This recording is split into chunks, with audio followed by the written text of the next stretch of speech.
This is Glenn McGordy calling the meeting to order. Let's do a roll call.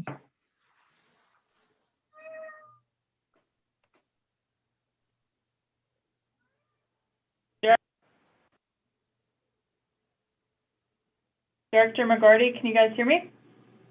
Yes. Okay. Director Crane? Present. Director White? Here. Director Green? Present. Director Robinson? I'm here. All right. All right.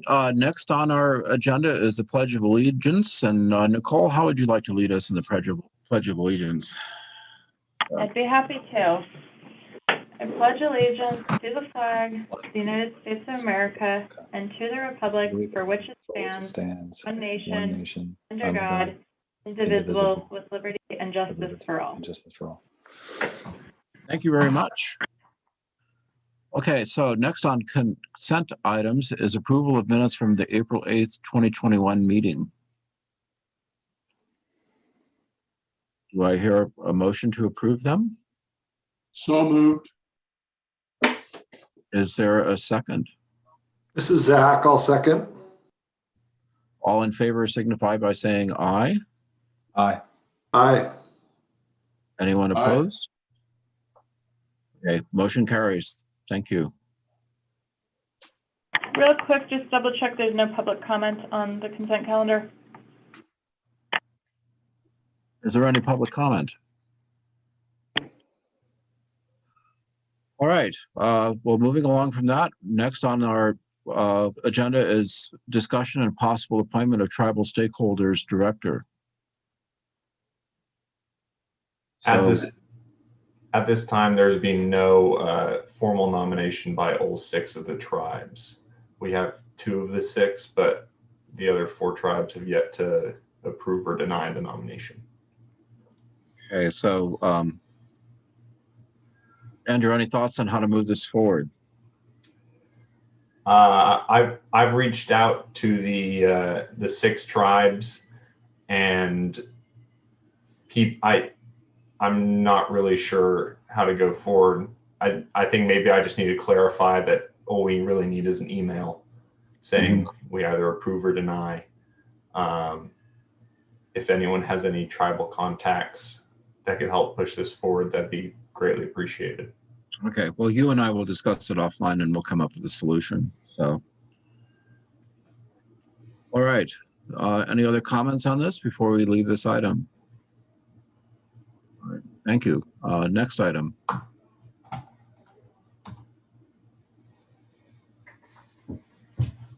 Item B is discussion and possible adoption of proposed fiscal year budget. So, Andrew. I can take this one on. Okay. Amber Fassett, Deputy Director of Transportation with the Water Agency. So the JPA requires that the board approve a budget prior to July 1st for the following year.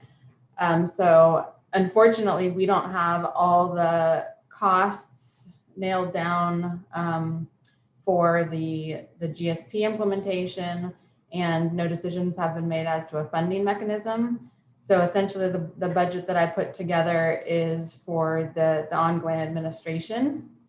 And I think that we will need to come back with an amended budget once all those final decisions are made. There's an attachment there. You can see where we propose or where we project to be at the end of this year, and then the projected expenditures for next year. And it looks like we're going to be very close, but that the current member contributions should get us through the end of fiscal year 21-22. And as I said, we'll need to come back and amend this once other decisions are made. But I'd be happy to answer any questions that the board may have. So I have a question for you. So our budget has to be approved by our board, but also by the Board of Supervisors as well. Is that correct? No, it just has to be approved by this board. Okay.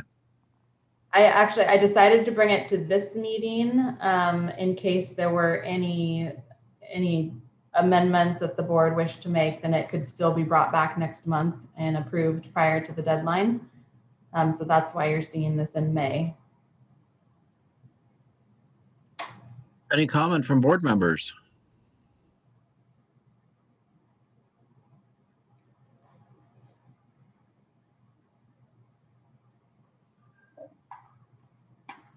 This is a very agreeable bunch today, so. Right. Do we- I'm so, sorry. Go ahead. I was just looking at capital projects. Do we have any specifics on that, or is it A placeholder. Yeah. A placeholder. Okay, got it.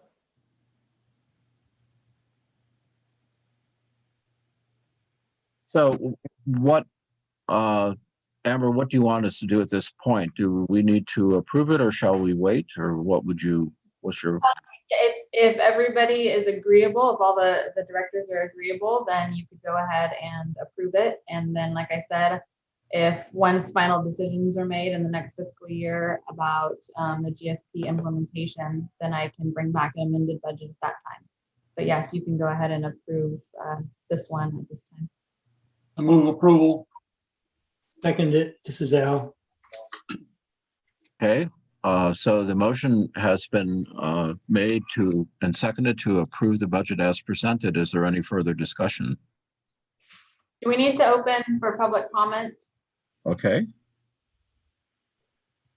Is there any public comment on this item? Okay, it doesn't sound like there is. So it's been moved and seconded. Let's call for the question. Shall we do a roll call vote?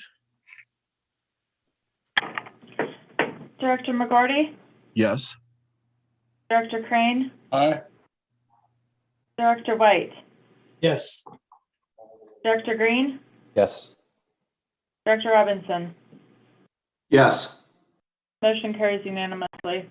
All right, thank you for that. So next on the agenda? I can take this one as well. So Okay. the board, we have John Bliss here from SCI Consulting Group, who has spoken with the board in the past about the costs and possible funding mechanisms of implementing the GSP. And we have John back here because the draft report will be going out, will be finalized in the next few months. We really would like the board to start discussing and making some decisions on funding mechanisms.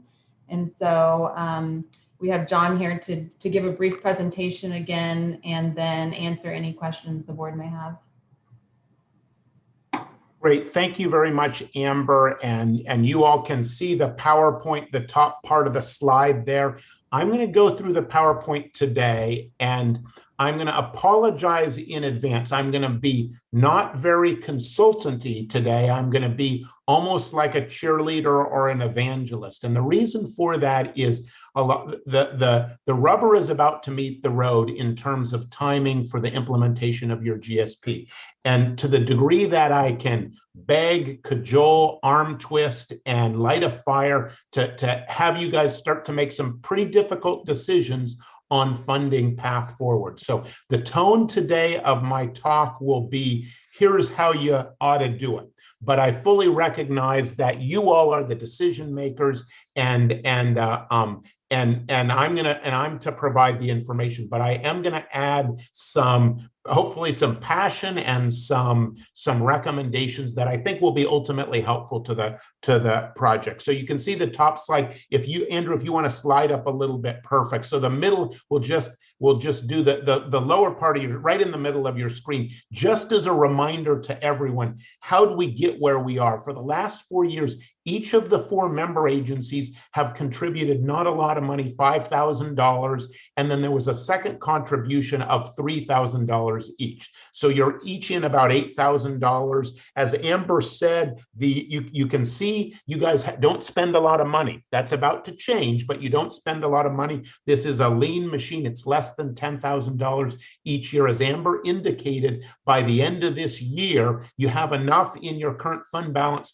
to get you through the end end of the year. And that's really to do the decision making and the operations that have been going on for the last 4 years. So let's go down to the annual implementation. So you see a green line circle. These are our, this is what it's going to cost you. So it's cost you 10 grand the last couple of years.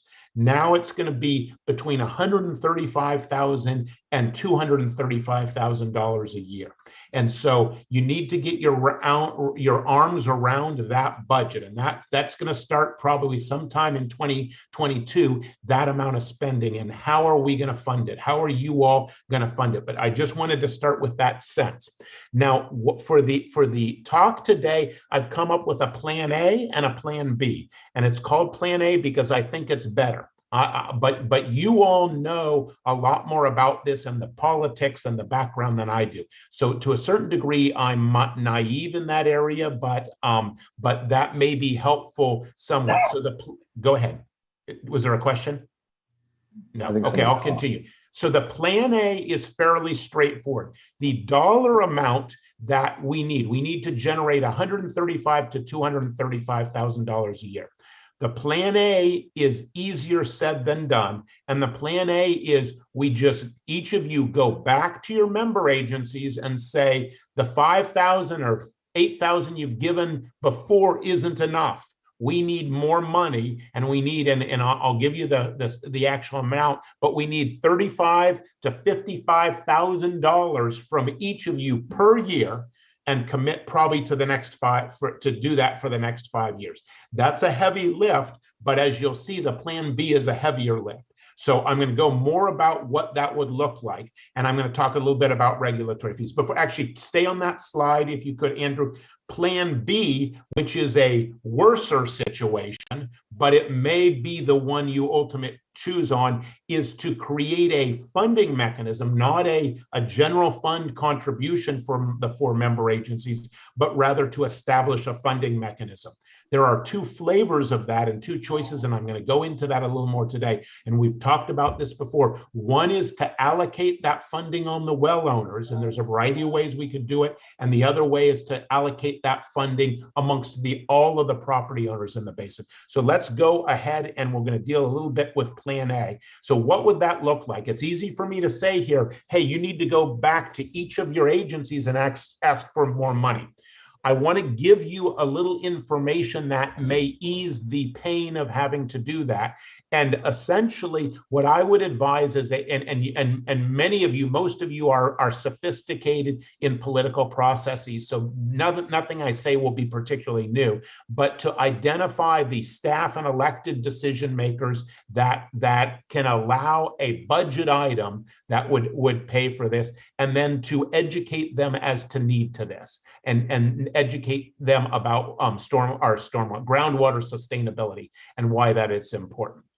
There is, if we divided it up equally amongst the 4 member agencies, which was the original model, and it's good and bad, it would be between $33,750 to $58,750 per year. So that's a heavy lift. It's not a deal killer. It's not large compared to the size of the budget for some of the members. It is pretty large for some of them, but most of them is not. So that would be an equal split model. There are other ways to do it. We can be helpful in doing that and doing some research if it made more sense. If some of the member agencies have more of ability or more of a willingness to pay, we can look at other ways of dividing that up and model that in a variety of ways and help with those negotiations. So keep that in mind.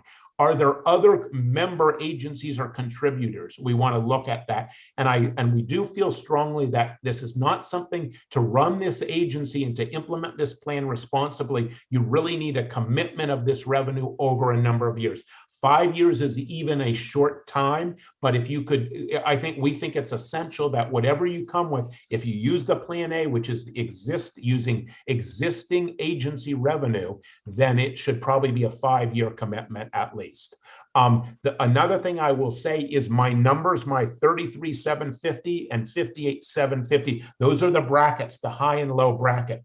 There is an opportunity on some of the costs, some of the implementation costs, that we can do those as regulatory fees. And so what's a regulatory fee? A regulatory fee is a fee for service that governments have the ability to impose without balloting, without a particular amount of pain. A typical regulatory fee is an inspection or a plan check, those types of routine things. And some of the work that is part of the GSP may satisfy the strict requirements of what is a regulatory fee.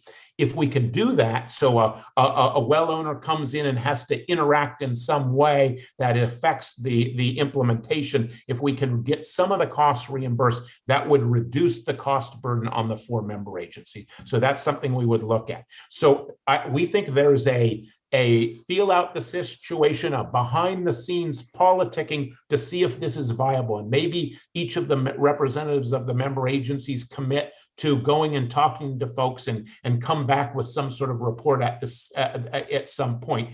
Once that happens, and what are the needs, what that would look like, is it viable or not viable? Do we need to go in another direction? But as part of that, where this is heading would be to negotiate and document some sort of an agreement. It would probably be a modification of the existing JPA, and then we can talk about what happens if the budget goes below that. Of course, we would collect less. If it goes above that, that could be problematic. And so we need to come up with, deal with a number of issues to make sure this is a viable approach, if it is a viable approach for the next 5 years in terms of schedule. So while you guys are absorbing that, and again, that's my plan A, it is a heavy lift, but it may be less heavy. I'm going to go ahead and talk about plan B, because there is a chance as you go to those member agencies that it is not something that's viable. The member agencies simply don't have the revenue to contribute in the scale of $30,000 to $50,000 a year for 5 years. John, could I ask for a quick pause here? Sure. One of your first slides that showed us what your high and your low estimate was. They seem to be different numbers from what I see on our previous board packets. They seem to have gone up. They have. On both of those. I think that's right. I think they have gone up as we refined from the original draft. We working largely with LWA and staff and understanding what those needs are, those have gone up. There should be a current copy of our tech memo that gives a little more detail of what those numbers came from. Laura, is there anything you'd like to add at this point? We can get more detailed as you need with that, and that's certainly part of this exercise. You guys need to understand where those numbers come from, and we can work with you to make sure you get that information. Yeah, that's going to be important. The low number has gone up almost. Yeah, both have gone up. High numbers up by $100,000. Yeah, that's right. So basically, Zach, part of what happened is that I started reviewing other the cost for other GSPs, and I've been pretty shocked. I mean, people is setting aside something like $1 million for the 5 years GSP update. So we are not doing that, but it looks like might be good to have a reserve fund for the 5 years GSP report, because that might be, considering that we will keep running the model, we will keep working on the data. There will be some kind of revision in 5 years from now, and some projects will start working. I want to just highlight one thing, that the GSA and everybody will do the best they can to look for grants. And so it might be that the grants will be covering most of the cost, but I still think it would be good for the GSA to have a kind of pot of money, a fund for whatever happens down the road. So we did a little bit more research on what's going on, and I can still tell you, if you look at the GSP that are either submitted or are going to be submitted, we are in the really low cost estimate. Right, and a little more on that. So the final version of the tech memo gives some more information. And I'm just gonna I'm gonna just quickly. There's 4 components of the O&M, the annual O&M, and there's a little bit in for operations, a little bit in for annual reporting. There are 2 big costs. One is the maintenance of the model, the groundwater model, and the other is monitoring. I can speak the monitoring. What we did with LWA is looked at the types of wells that needed to be monitored, what are those costs, and we kind of got fairly granular on those costs. In terms of the maintenance of the computer model, Laura, is there anything you would want to add about, because those are the 2 primary costs, is the maintenance of the model as well as the monitoring of the different types of wells?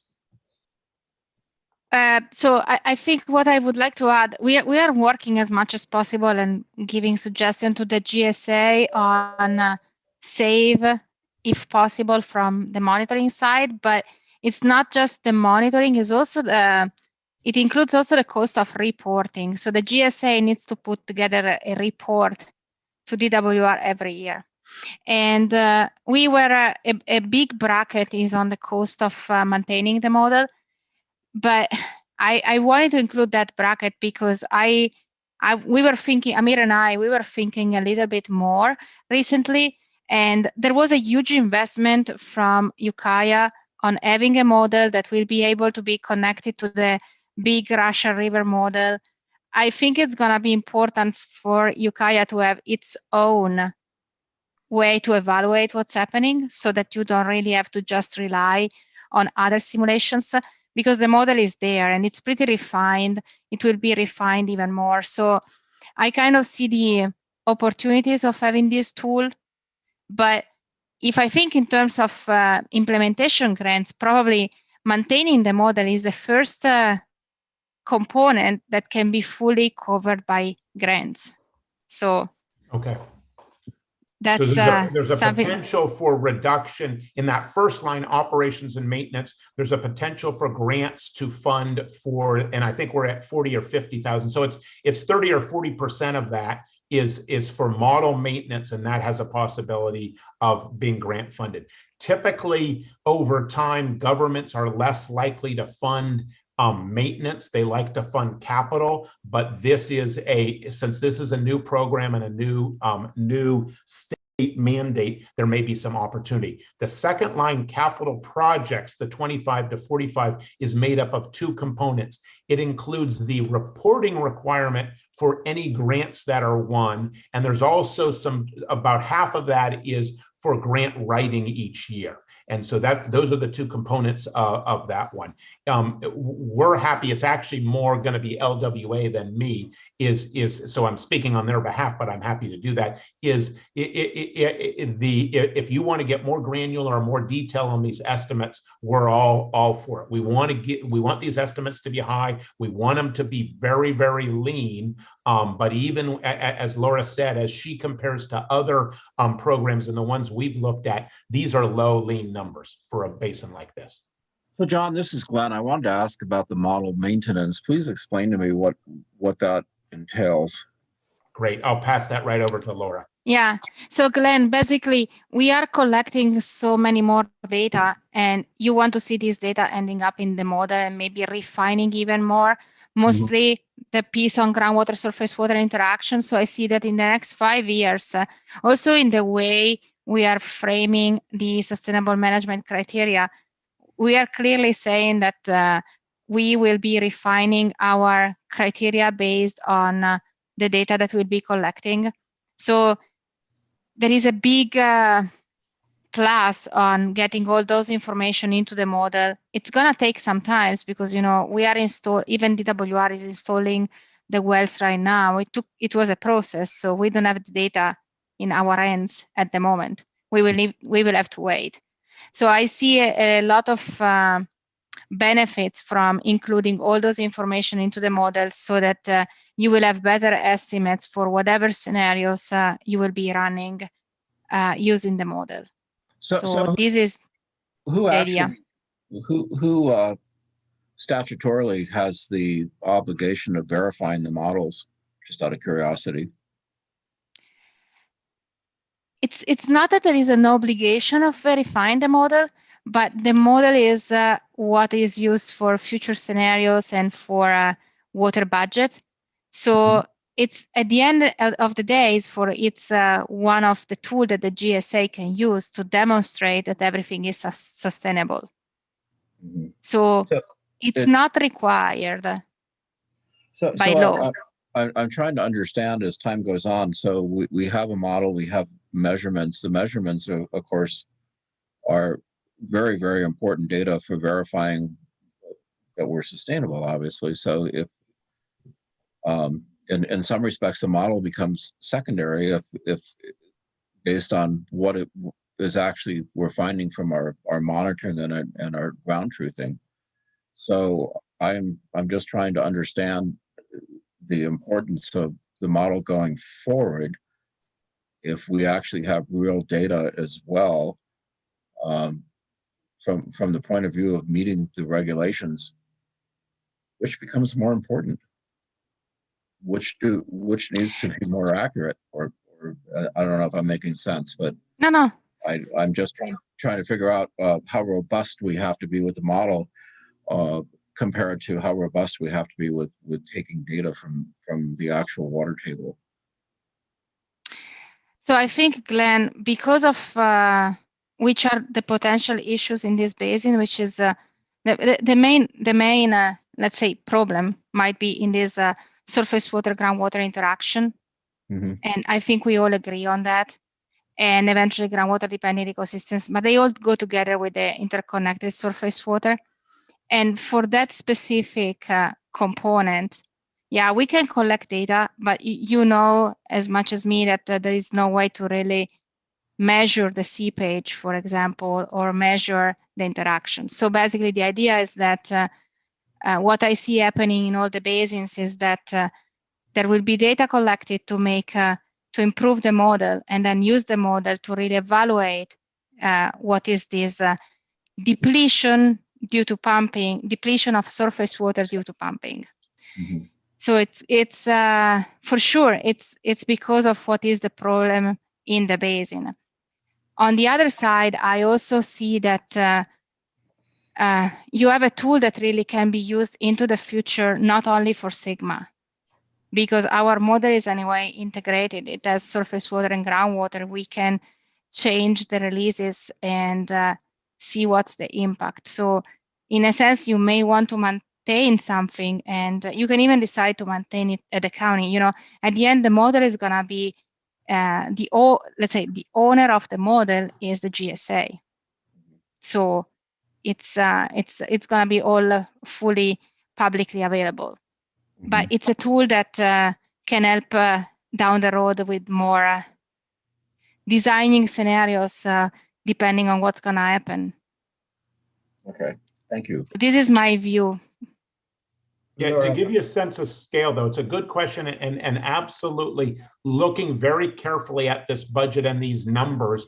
I understand, we all understand that any of the plans in terms of funding are very sensitive to the actual numbers. If the numbers get low enough, then the direct member agencies may be able to absorb it. As they get higher, that becomes more and more impossible. So this is important to give you a sense of scale about if we look at this 135,000 to 235,000, the maintenance of the model is about a third of that cost. So it's an important thing. It's an important tool, but you all need to buy into that's an important part of this funding.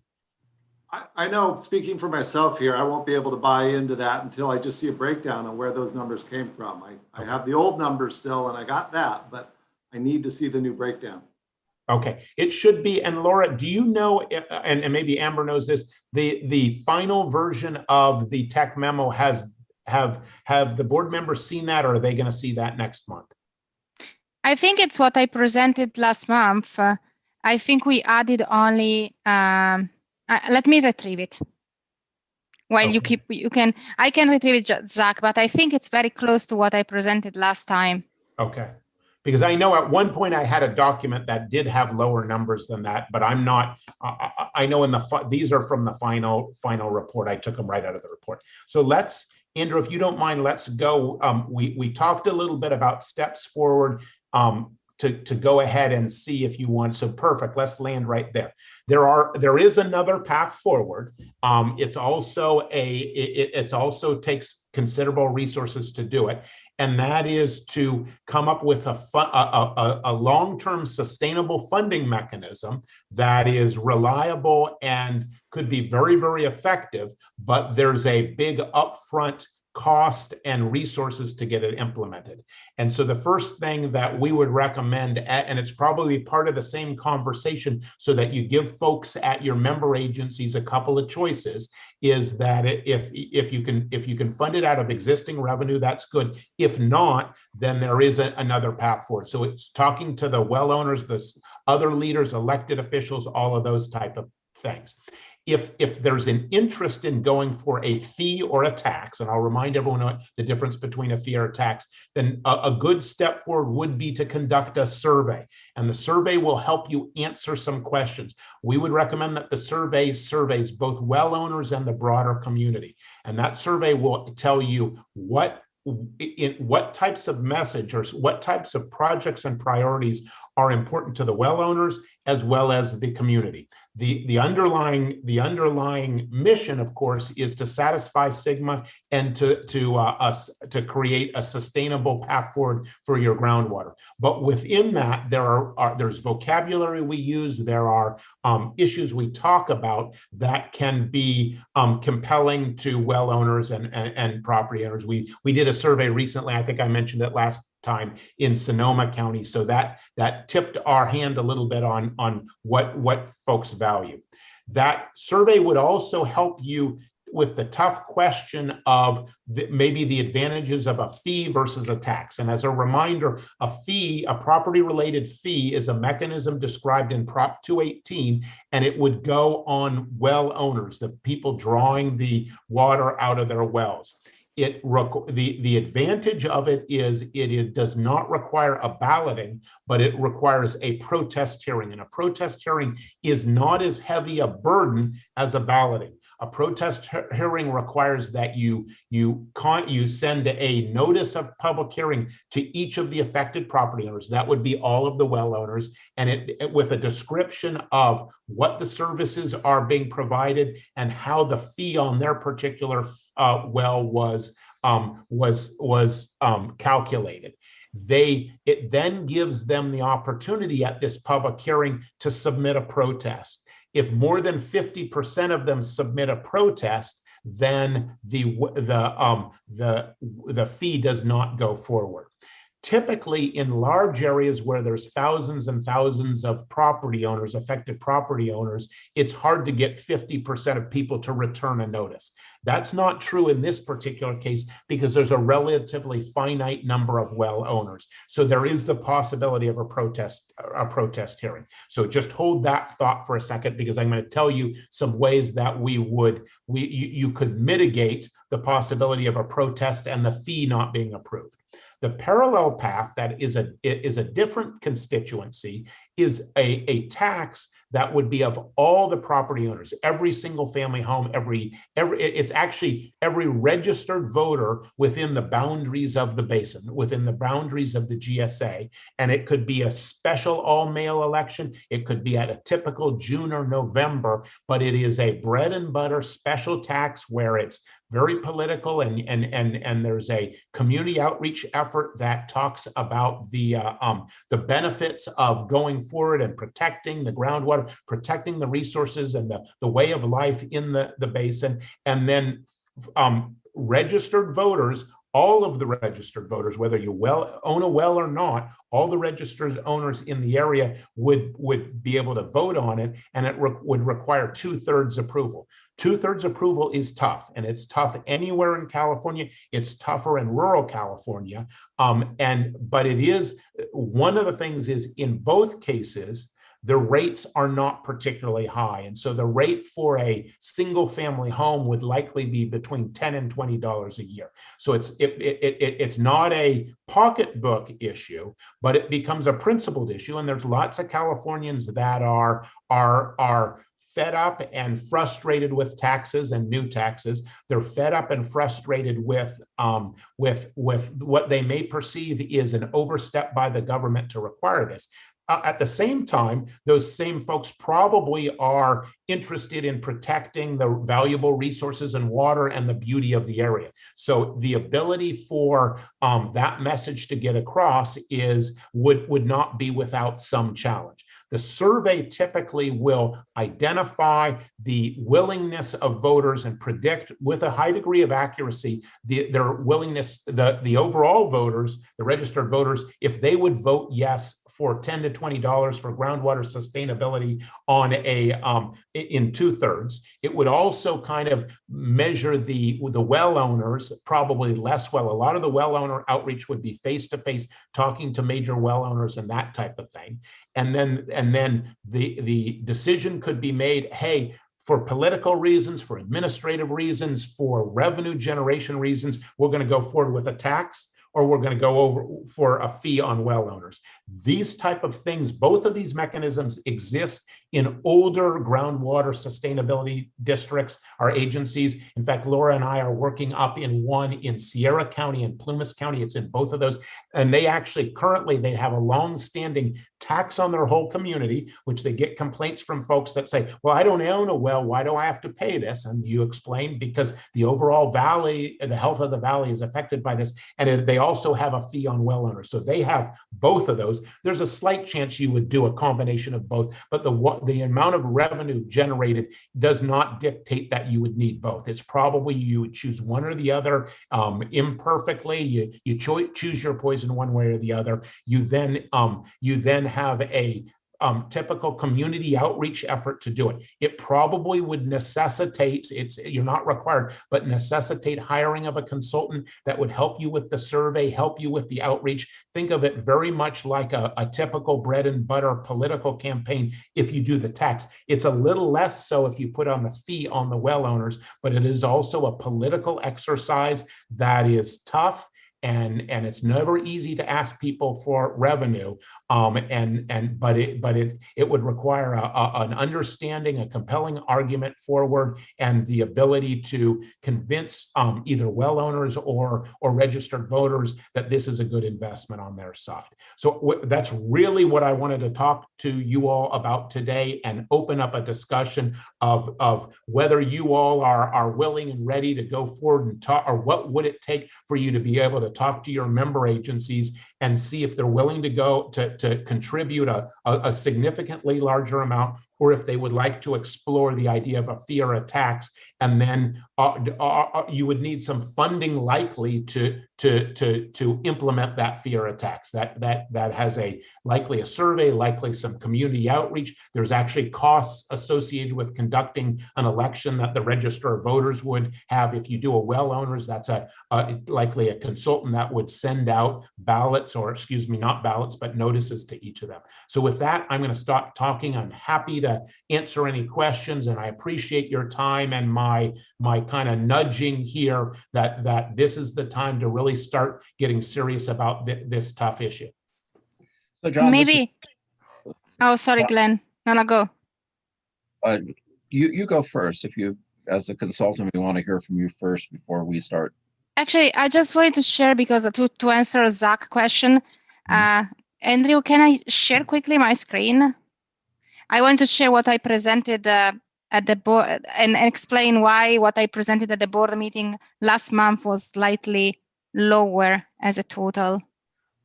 Yeah, you So should be then, able to share it. Let me know if you're not. okay, it's gonna take a second, because I think once you see my presentation, you will remember. So last time we went through this kind of refined table on the monitoring cost and where the model will be. It is in the presentation package from April, and then this was for the monitoring, and then we presented this kind of summary table, which is exactly the same table you will find in John's memo once we put it out. What it's missing, and that it's not taken to the 135 that we have right now is because at that time I didn't have a cost estimate for running the GSA cost. So the GSA administration that I think now, John, you have it as at about $10,000 was That's not right, there. 10 to 25, 10 to 25. Exactly. So the difference is 10,000 in the GSA administration that we got as an information from Amber later. And then we increased a little bit the grant writing, because instead of calling it grant writing, we called it capital project, with the idea that maybe we can include also some reporting of projects, and that's the only difference. The other numbers are exactly the same. So these ones goes up to 115 plus 10,000. It's 125, and then we added the 10,000 in the capital project. Does it make sense, Zach? I didn't change it from April, actually. Yeah. I guess the next step is just to write it all down once again and put it in a table. And maybe my way of thinking about these things are a little bit different, but I'd love to see what essentially the bare bones is, and then what it is that we would be getting more value if we did spend more money every year for certain things. And you've already touched on this a little bit, and these are good things for us to really be considering here. You pointed out that it might make sense for us to have access and ownership of that model to rerun it every single year, just to protect our own interests, perhaps. You said maybe the model would be of value for other constituents in the area. That's another great idea. And maybe they should be willing to pay money for that value as well. But separating this out into the bare bones, and then we could spend more money and get this value for it, would really help me, for one, say, yeah, I want to budget more money because that value makes sense. Yeah, and I mean, I think we did it quite in a refined way for the monitoring. So I guess this is what you were looking for, Zach, also in terms of refining more.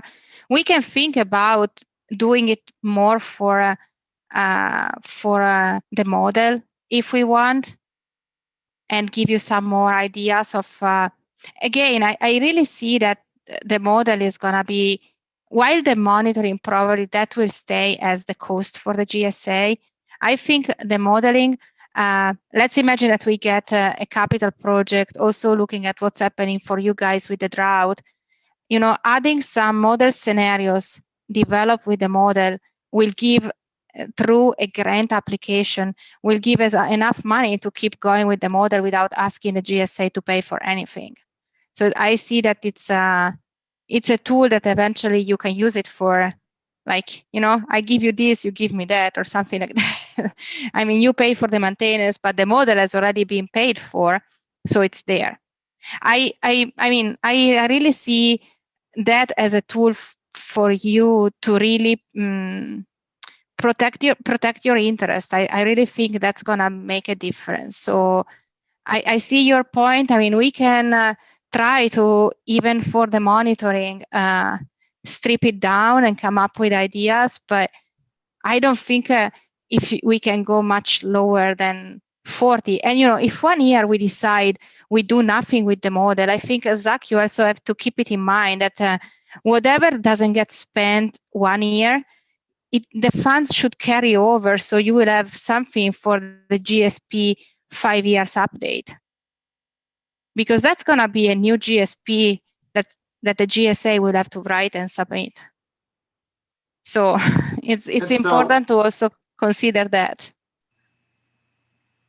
So that 5-year right of a new plan is obviously going to be, in quote, the bare bones. That's the minimum that we have to do. And I'm fully on board with your logic that you don't want to do all of that money or all of that price tag all at once. You want to spread it out over 5 years. But whether or not we need to be running the model every single year, as opposed to once at 2.5 years and then again 5, things like that, would be interesting to me. Yeah, and actually that's Zach is is going to be kind of, it will depend on what happens, I have to say. It's kind of difficult to say. Next year, we will have to run it. Maybe next year, we will have to do something because we will be applying for all the GSA will be applying for all the grant funding available. And so it will be good to show that things keep going and we didn't stop on January 31st. Maybe the year after, you will not spend those 40K and you bank those 40K for the GSP update. So that's the way I see it. And also the grant writing, maybe you don't write a grant every year, but if you collect that money and you create a fund, you have it for later. Because also the grant writing, I don't see, if we get a big, if through either the drought crisis or the GSP implementation funds, and if you get a grant fund, it is going to be something significant. So probably for 2 or 3 years, you will not have to write grants. And so, but I still believe that it's good to have that money there. You know, there's only one thing more difficult than building a groundwater model, and that's cracking open a farmer's wallet. So we got an uphill battle here. Yep. I agree. I get it. I get it, Zach. I just wanted to add, this is Amir Mani from LWA. I just wanted to add, so we kind of, so for monitoring was easier, but basically these are a 5-year total cost broke down into like annual costs. So modeling a big chunk of it would be at the 5-year mark when we want to do that revision, because basically we have to, the problem with this basin more than the interconnected surface water is the data gaps.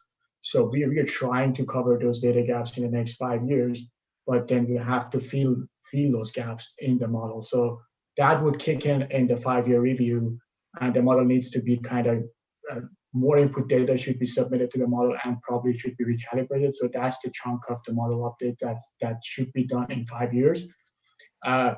We don't know if that needs to happen in the 10-year mark, in the 15-year mark. Probably if we do a good calibration, we cover the data gaps, maybe that doesn't need to be done every 5 years.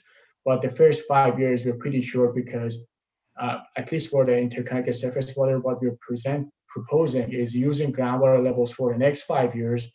Probably EWR would accept that, but I don't think they would go that for long term. And then when we get the model to a status that we're comfortable with using to estimate the depletion, then we use the model as a monitoring tool, basically. So we know that would happen in 5 years to kind of update the model.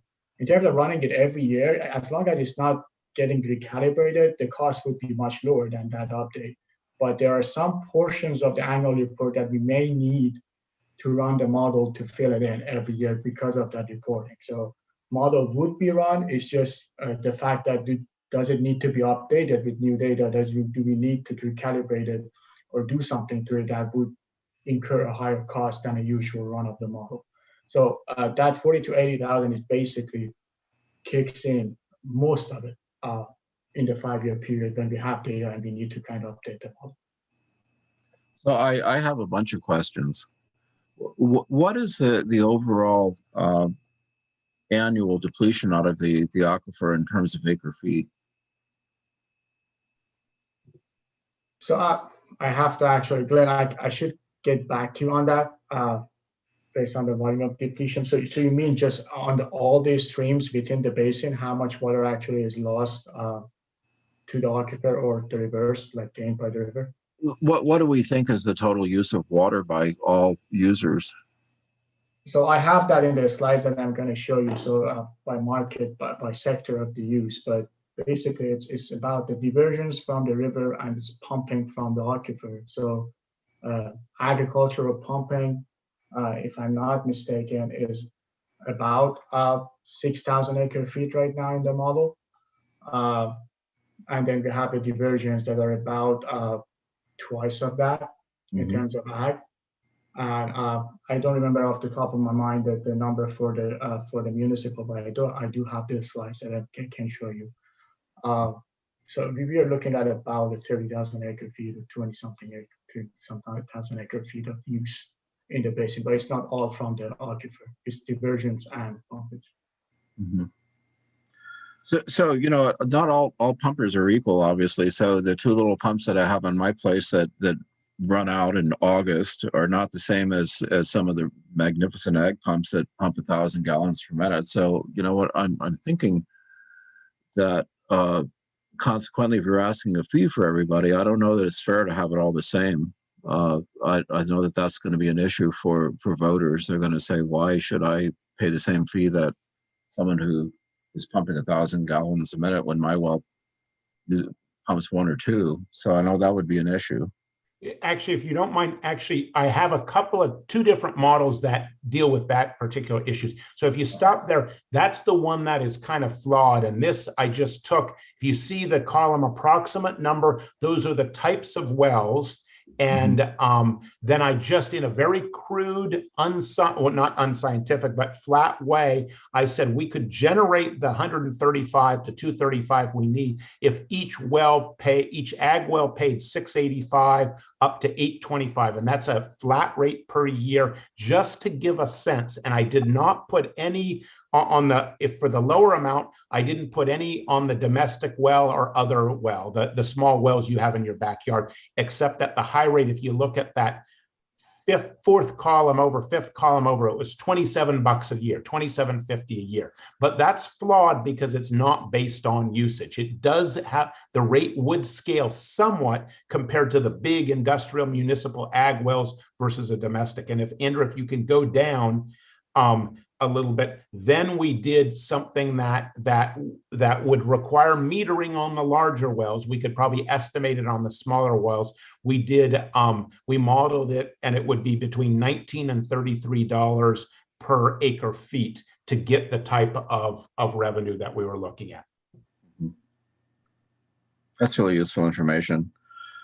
So the other thing that's going on that people are very concerned about is people putting in wells, particularly for cannabis, and that are in kind of marginal water areas, and they're so part of what I know is going to happen is that people are going to would feel like, all right, I'm willing to buy into this if there's some level of protection that I get to be sure that my wells aren't run dry in the more marginal areas.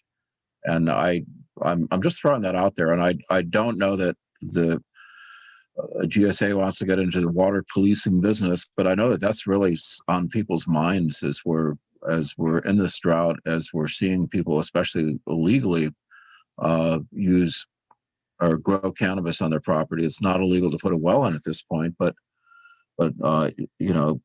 compared to someone who uses a modest amount of 2 or 3 gallons per minute, and suddenly a next door neighbor puts in a bigger well and is using 10 to 15 gallons a minute to irrigate, it's creating a lot of hard feelings. And in some cases, people's wells are going dry. And I know that this agency is going to be looked to help, in terms of making sure that water supplies are used fairly and legally. So I'm just throwing that out there as kind of trying to get a fairness factor in if we have to go the step of charging a fee for using the groundwater, it's got to be scaled somehow relative to the user, and then there's got to be a sense of value or protection to existing users relative to new wells going in. So these are things that, as an organization, we have to put on the table to think about. And I don't know, Glenn, to just throw you an example, because you can imagine that this is coming up in many different places. Some GSAs are thinking of kind of creating a sort of fund that would cover for wells that go dry. So in this way, basically, it looks like the smaller ag residential feels a little bit of a sort of protection. And we are also trying to figure out how to couch what we present in terms of water budget in the GSP to protect the GSA from the future illegal uses. So I had a call with DWR, and the suggestion has been to clearly say that what we are doing right now is based on the best available data that do not include what's happening in terms of illegal use, because anyway, we don't have really clear number on that. And if we clearly say that in the GSP, at least the GSA will not be considered like will not be considered like guilty if we find out that in the next year there will be so much more illegal water use for cannabis. So we kind of have a baseline that doesn't include the cannabis and the illegal uses.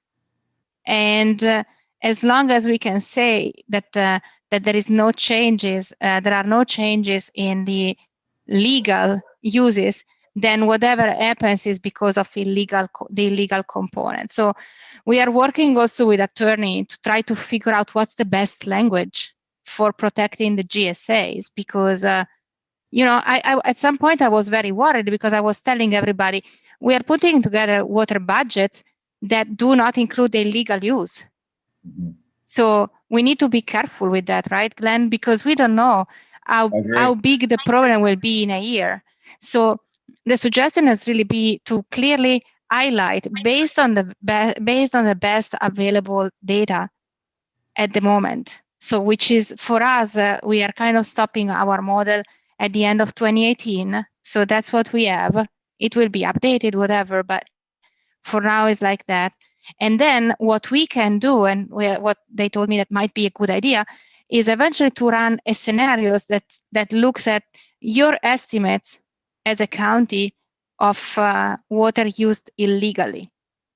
And that can be a scenario. So that should not be the baseline water budget. But I see your point, Glenn. I think we need to find a way to protect the GSAs from all these, all what's happening. Well, and this would be a value added if our average water user thought that they were getting protection against illegal water use by paying into the GSA. Yeah. That someone cares about them and someone's willing to go to bat for them if their well goes dry because someone else is doing something illegal, then that starts to become more of like an insurance policy, saying that you will have at least some recourse if someone is over pumping groundwater next to you and they're not supposed to be. And the whole thing with active code enforcement is now being pushed forward by the Board of Supervisors, much as Humboldt County is doing, where essentially what we're saying is that we're not waiting for complaints. We'll be doing satellite surveillance. We see where there's illegal diversions. Those people are busted. And not only that, they are going to get hit with a daily non-compliance fee plus a tax bill, because there are legal cannabis growers who pay taxes. And if you've been growing illegally, here's your tax bill. So this is, we're getting very serious about people taking advantage of the goodwill of most of our population who follows the rules. And it's really a problem. The expansion of the legal industry is just exponential. And I think that's what I hear as a supervisor, that has to get fixed. And I think it has to get fixed if we're going to have a legal cannabis business, because what's the incentive to get your permits and licenses if nobody checks them anyway? So it all ties in together, because right now groundwater uses, particularly in Redwood Valley, is a huge concern, and it's kind of on the edge of our jurisdiction, but it's something that we still kind of has to be addressed. I'm rambling a little bit, I'm sorry, but I've been thinking about this so much because it's been such a hot topic here in Mendocino County. I did want to ask one other question too, and I'm curious, in places that have a strong water agency like Sonoma County, what is kind of their responsibility, or how are they handling like these expenses going into the future? Is this coming under their jurisdiction, and will they be the ones that administer the sustainable groundwater management plans? So in Sonoma County, our firm is actually under contract to work with them. And oddly, they're a little bit behind you guys in terms of timing. We had a contract to do some research to understand what were the preferences and priorities. And there's 3 basins that are active within Sonoma County. There's 3 big agencies and they're run separately. And we're actually competing right now to be the consultant to help them with the tech memo that we've done for you. And I'm not sure if we'll be selected or not, but we're currently working with them. And the plan is a very similar approach. So the GSAs are responsible for the funding for the implementation of their own plans. And they will be looking at kind of the 3 alternatives that you all are looking at in addition to the regulatory fees and grants and that type of thing. So there isn't tons to work with in terms of people being very far ahead. I think what we mentioned earlier about Sierra Valley, which is long-standing, and they're funding themselves with a fee and a tax. And so there's not a lot to learn from others, but yes, I think if your answer is, are the GSAs responsible for the revenue for their implementation of their GSP, and unless Amir or Laura knows differently, I think that's the typical model. Okay, all right, that's really helpful too. And I would be remiss not to mention, and I really appreciate what you bringing up on the cannabis and the illegal wells. We've been actually reading articles, as you know, there's been some articles, so I've read those. And I do think from a political standpoint, that question would have to be answered for this to be viable. You're not going to win a 2/3 measure if a portion of your population says, well, what about those illegal cannabis? So that has a solution or a way forward has to be established for, I think, for this to be politically viable. John, are you aware of some sort of a fee or tax that was proposed in Sonoma County and was very quickly rejected? And is there something we can learn from that experience? Yes. Actually there's 3 basins, and I think it was Santa Rosa. They actually hired a firm to come up with a fee structure, kind of like what you're seeing here, which was on the wells itself. And there was pushback from the well owners themselves. And so, yes, we can do some more research on that. They're one of our clients. And so it's actually not, it's one of my colleagues who is the project manager, but we can learn something from that. And at least I'm shooting from the hip a little bit is that you need to address and approach the well owners with sophistication. And your earlier comment about ag, and that's why they're in business, is ag is oftentimes very careful in signing up for any additional costs. But I think they took some missteps as they rolled that out to the agricultural well owners, and those in those basins, most of the board members on the GSA are large agricultural well owners, and so they didn't like the direction it was going. Thank you. This is James. I'd like to ask the question from the other perspective. Does anyone on this call know the last time a measure in Mendocino County was passed by 2/3 other than Measure B?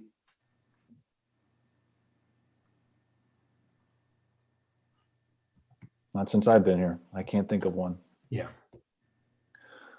So well, we have had school bonds and things like that passed by very narrow majorities. I know that Measure A got 55 and change, and it needed 55% to pass. That was great. That's awesome. But 60s, I don't see this being realistic. So political or not, I'm not sure why we would pursue something that's a long shot. But with that being said, I'm open for somebody to change my mind on the cannabis issue. Glenn, you bring up great points. I also want to go back to the question, is the GSA responsible for funding the GSP? I want to go back and visit that a little bit more. I kind of lost focus with that. So a couple of things I'd like to address. The cannabis thing a little bit more. And I'm not sure how that really, Glenn, you bring up a great point. I'm gonna hit you a little bit and say, I think we as the general public have been waiting for code enforcement for a lot of different things as far as cannabis and that kind of enforcement for anything as far as illegal cannabis. But this is a variable, Glenn, and you are absolutely correct. I don't see how we get any public cooperation without talking about, well, not just talking about it, but actually showing proof that the county is serious about going after illegal cannabis. And whether it's through federal dollars, state dollars, or otherwise, I'm going to speak for the public here. I haven't seen it, and I don't know how I'm going to get anybody on my board to sign up on that without talking about code enforcement as well, without showing proof. So I would like to see that pursued. But yeah, can we go back and visit how the GSA is responsible or not responsible for funding the GSP? And John, I also want to say thank you so much. I'm learning at an exponential rate. And John and Laura, thank you both for this presentation. I didn't want to. I'd be remiss if I didn't bring that up. So again, thank you for that. I'll turn it back over to John.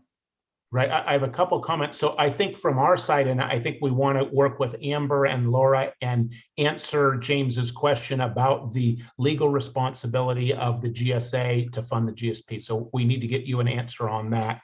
And on the 2/3, here's a couple of things I could share since we're getting into the weeds as we should, and these details are important.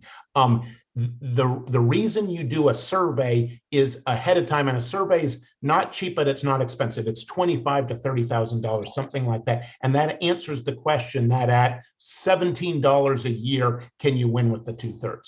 There are a couple of options that you can do a special tax at 50%, and it's worth talking about, because if this community is one that really we can't win at 2/3, there are some ways there are two ways you can do 50%. Both of them have additional challenges. One is actually a general tax, not a special tax in California, is a 50% threshold. So what you do is you have two ballot measures, and one of them says, would you be willing to vote yes at $17 a year for a general tax within this basin?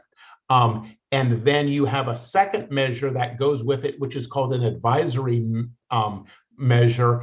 And it says, gee, if measure Q passes as a general tax, we, the voters, advise that it's used for groundwater sustainability. As you can tell from my tone of voice, I have some reservations about that in terms of legal challenge. While you were talking, I brought up Ballotpedia, which is the Google of ballot measures. And I found that actually there was one of those in an area of Mendocino County recently, but there is some hesitation. There is another way forward, which is called a voter initiative. And this is relatively new.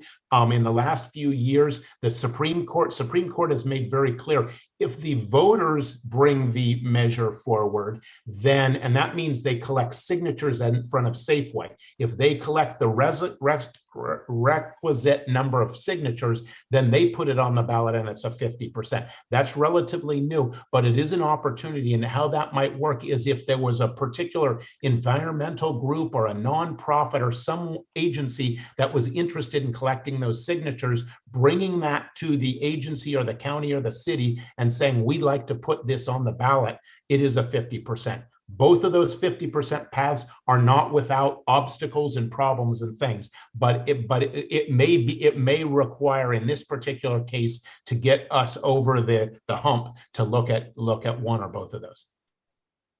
So here's the question for you. The other thing that's likely to come forward is something related to the Potter Valley project, because we're going to have to raise money here in Mendocino County to pay for our share of studies and expenses.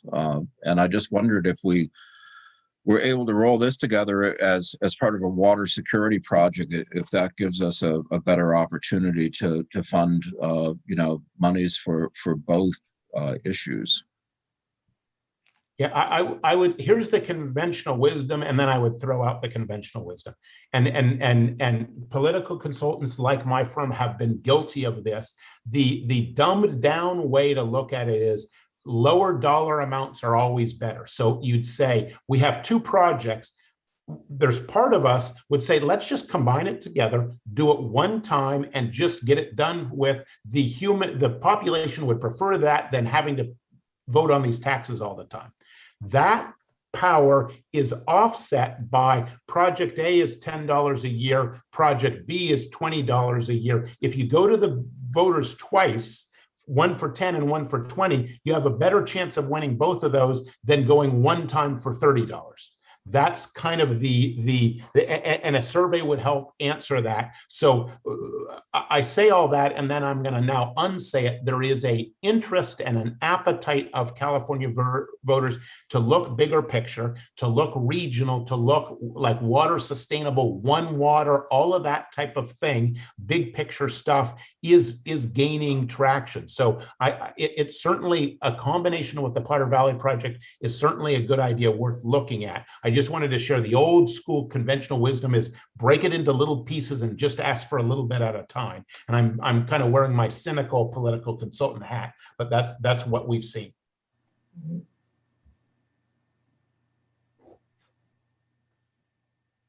Any other commentary from our board members?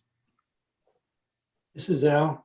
I have two questions or thoughts here.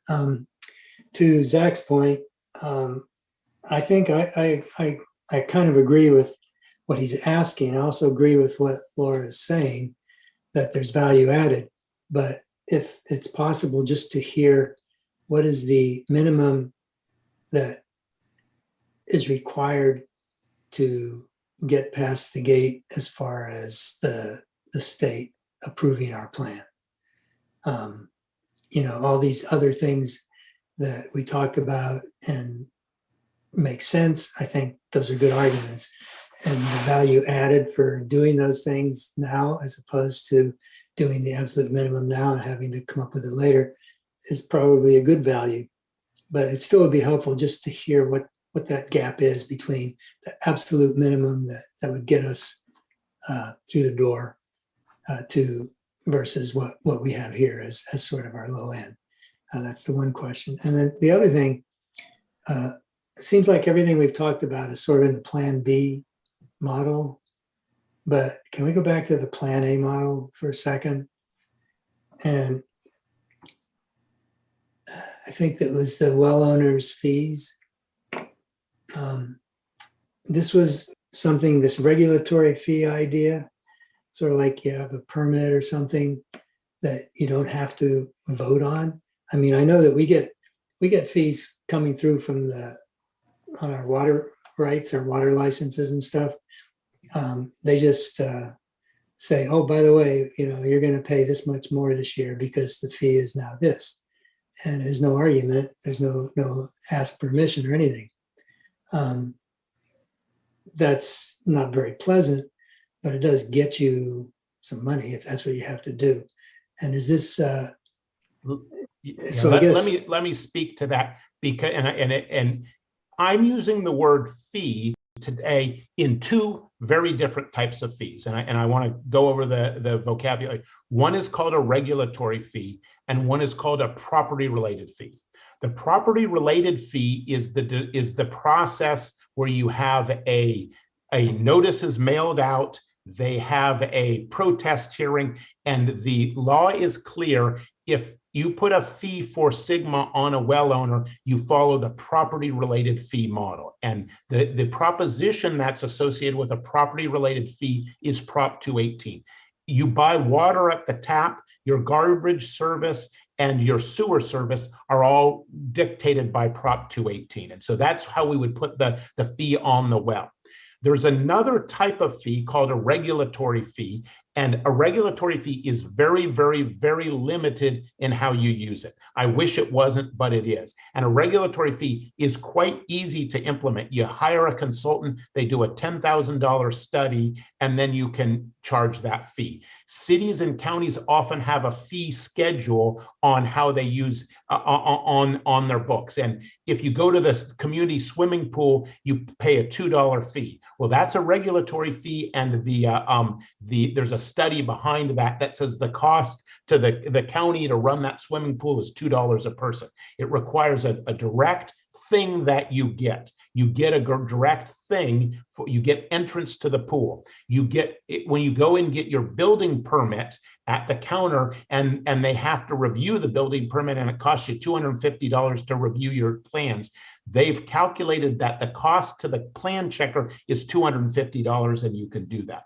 So regulatory fees are very easy to implement, but county council and other attorneys really like to limit their use because they don't want to get sued, and it's very limited in the use. And so if we had a part of the GSP is we required each well owner to come up with some readings out of their well each year, and someone was going to come out and inspect their well each year, that would be a candidate for the regulatory fee. But a regulatory fee is very limited, and likely we couldn't use that. In fact, I can say definitively we couldn't use that to generate the revenue we need at the level we need. And I probably confused things when I talked about what I'm calling Plan A, which is the unenviable position of you guys going back and saying, "Hey guys, can we have 50,000?" I tried to soften that blow a little bit by saying, I think we could get that $50,000 down a little bit by implementing a few regulatory fees.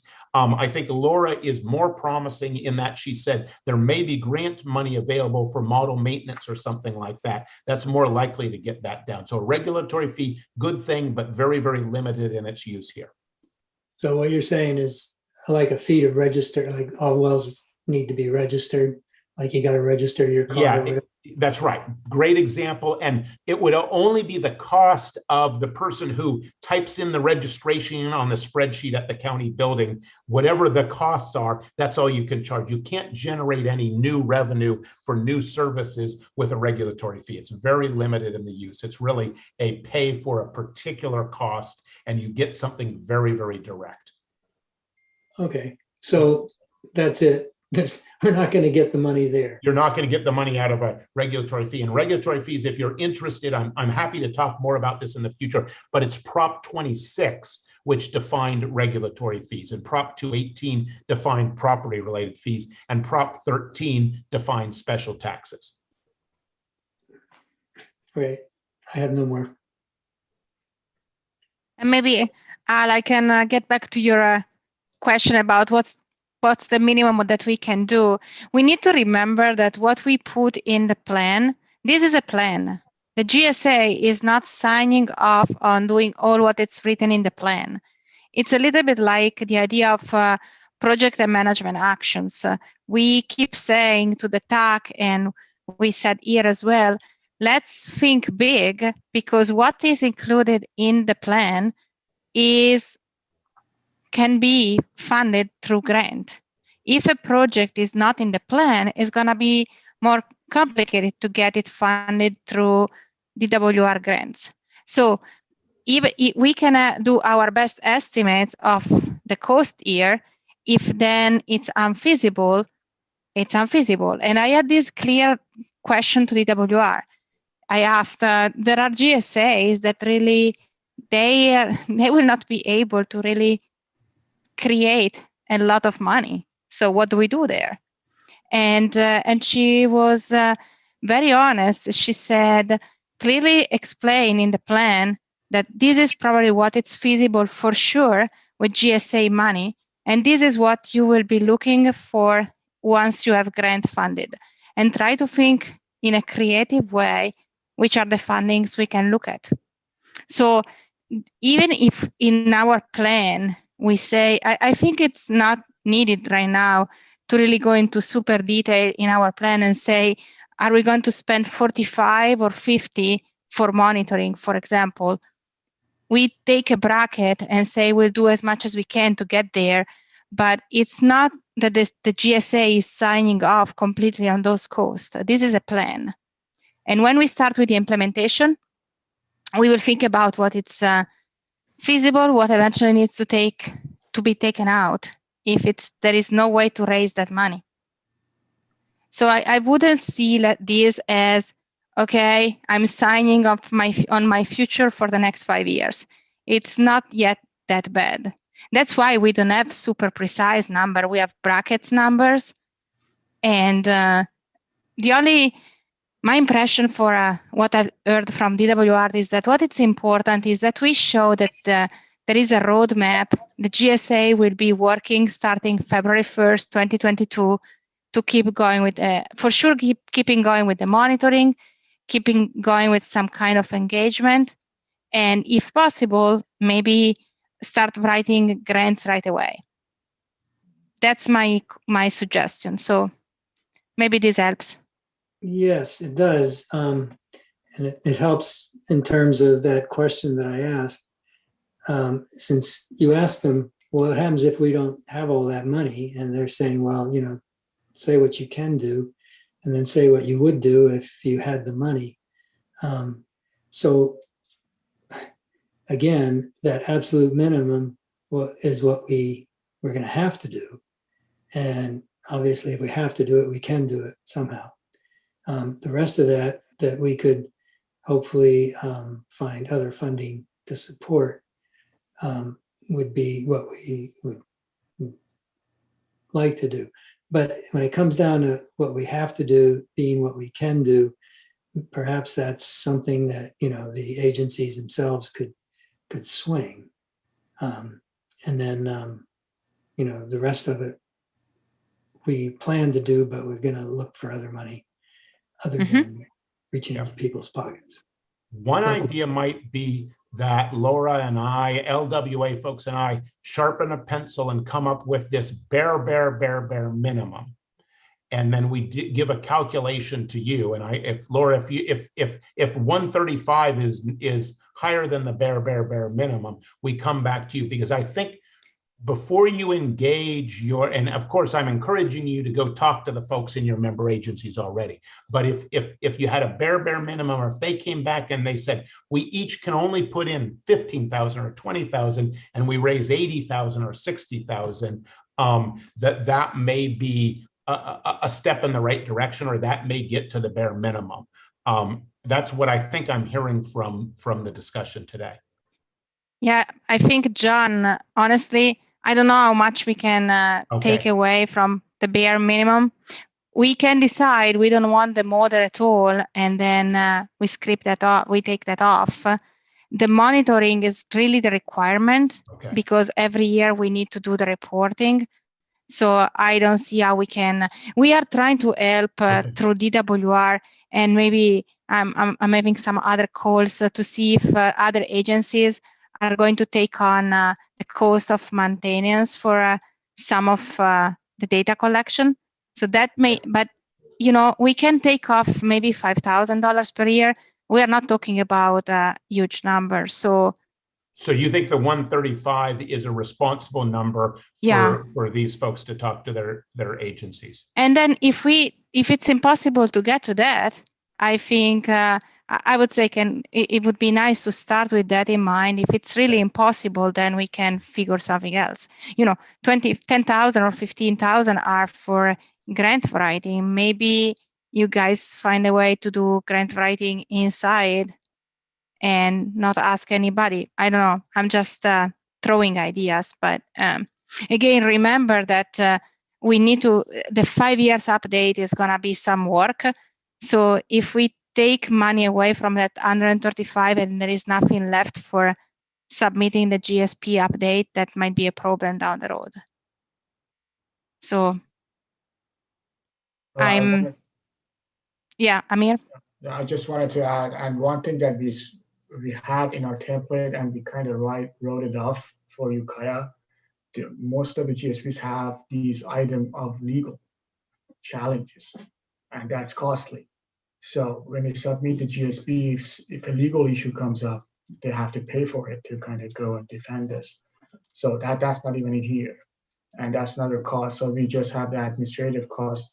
And I agree with Laura, like the bare bone. We are still talking with Amber and Andrew to kind of try to limit the network to an amount that, as much as we can, we kind of limit the cost for implementation by the GSA. So like Laura said, we might be able to decrease it, but that wouldn't be huge. So, and the other ones, other than the modeling, like Laura mentioned, the other ones I don't think are things that we can really decrease that much. So it's kind of, we can't go into details of them for that 135 or whatever we come up with, but the number wouldn't really change in the end that much in terms of the total cost that we need to do. One other thing I wanted to mention, so John probably can help me out, but I think the post GSA submittal fee is allowed by water code, but it's just allowed based on the fee should be applied to extraction of groundwater. So since it is not really metered in this basin, I think that might be a problem because you don't have any metering going on. Absolutely, and I glossed over that. If there is latitude on how you determine a fee, what attributes you use on a property related fee. Ideally, it would be per acre foot, and you would have meters on all the wells. There is a political and administrative cost of putting meters on these wells, and so that's a whole other political hot potato and cost and all of that kind of thing. You could estimate based on associated acreages or the diameter of the well. There's a variety of ways you can estimate it and use those estimates, and that's legally allowed. But the ideal way to do it is to meter. So I'm just thinking in terms of capacity, looking at the partner representations for agencies here, I don't think they would be able to swing splitting up the costs and paying based on an assessment to each one of the partner agencies. Am I correct in that, or does somebody feel differently? Glenn, are you talking about Plan A? Yes. I can't speak for IRWA out of the gate, but I certainly would go back with the best of intentions to IRWA and talk about this openly and freely, and not have any bias toward it. If this is what we can accomplish, then this is what we can accomplish. So I'm not going to say yes or no, but I certainly would represent it fairly and talk to everybody and see how they feel about it. Any other board members want to weigh in? Yeah, I'll say that I believe our board would entertain it. I don't know how they would come down in the end, but it's not entirely unreasonable, at least on the low end. I agree. So I guess I'm looking for a little bit of direction here. So what do we want to do? Do we want to go back to our constituents and say these are the two plans that are being offered? In your opinion, which should we pursue? And then report back. Glenn, we just had IRWA last week, I think. I think the next one would be mid-June. Wait, early June? Let me check. I'm sorry, we had it May 5th, so it would be June 2nd. I think that would be the next IRWA meeting. That doesn't answer your question, but that's the next time I would be able to. Yeah, so I guess I would entertain a proposal to take these back to our constituent members and ask them for direction or guidance. I mean, these are really hard questions to answer. I understand that. I mean, everyone's looking at this and trying to say, how are we going to do this? And, you know, it's going to take a fair amount of political capital to go down to individual well owners and get a tax or a fee. And it doesn't sound like the fee is very promising as far as a regulatory fee is not going to work, correct, John? So correct. It would be a property related fee, and you'd have to get buy-in from the well owners, and that's a heavy lift. In fact, so, yeah, my guess is, and I agree with what was said earlier, that a 2/3 is tough, but I would think maybe more likely if the member agencies couldn't come up with the $33,000 each, I'd run a survey, I'd try all kinds of messaging, feel good about the basin, protect it for future generations, try any kind of messaging I could, and see if we could at $12 a year, some small dollar amount, get to that 2/3. But it would be tough. It would be tough, but the survey would answer that. Glenn, what I'd like to see moving forward is more time to digest what we have so far.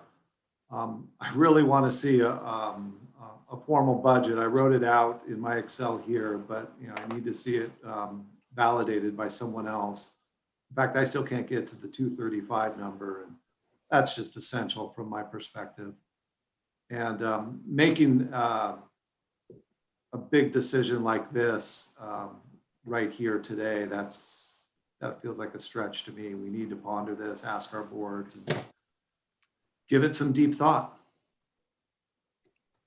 Okay, so what I'm hearing is that people, A, want time to think about it as individual board members, and B, would also like to discuss it with their constituents, and C, we need more information. We need a little bit more detail on our budgets so that we can really discuss this accurately with constituents as well as our board, correct? Yes. But I will go back to IRWA in my next meeting and talk about this and prepare them for what we may be asking them for. Okay. This is Amber Facette through the chair, if I may. That was our intention today, is to really get the board thinking seriously about this and hopefully have the opportunity to go back to each respective board prior to the next meeting and be able to have some sort of idea of, if plan A is the desired path, to have a better idea of what each entity could afford, and whether there was a commitment or a desire to go that route. So our next meeting will be June 10th. And so it was our hope that we could have some more answers from each member agency by that date, and hopefully either be able to make some decisions or be closer to making some decisions at that meeting. Okay. Does that sound reasonable to all of you? It does. Am I to understand that this would be an equal partnership, not necessarily based on scope of budget for as an individual? It would be an equal contribution from all the members. Is that what we're aiming for? Or is that open for discussion? Under the current organizational structure, each of us is obligated equally. Okay.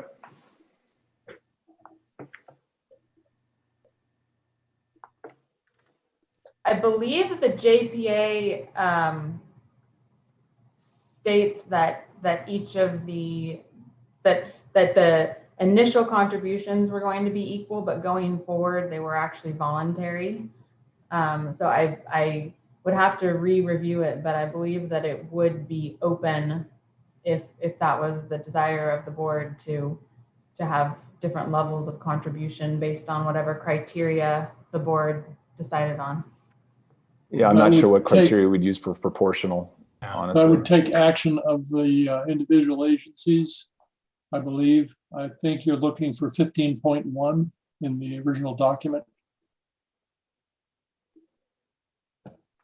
Yes, well, I don't have the document pulled up right now, but each respective board would obviously need to obligate those funds. So it couldn't be this board that decided to obligate those funds from the other agencies, but each respective board could make that commitment. It doesn't necessarily have to be an equal commitment. There is a distinction that I'd like to make. Okay. This body can obligate all of the members to continue to pay equally until the members of the body cause that to change. Okay.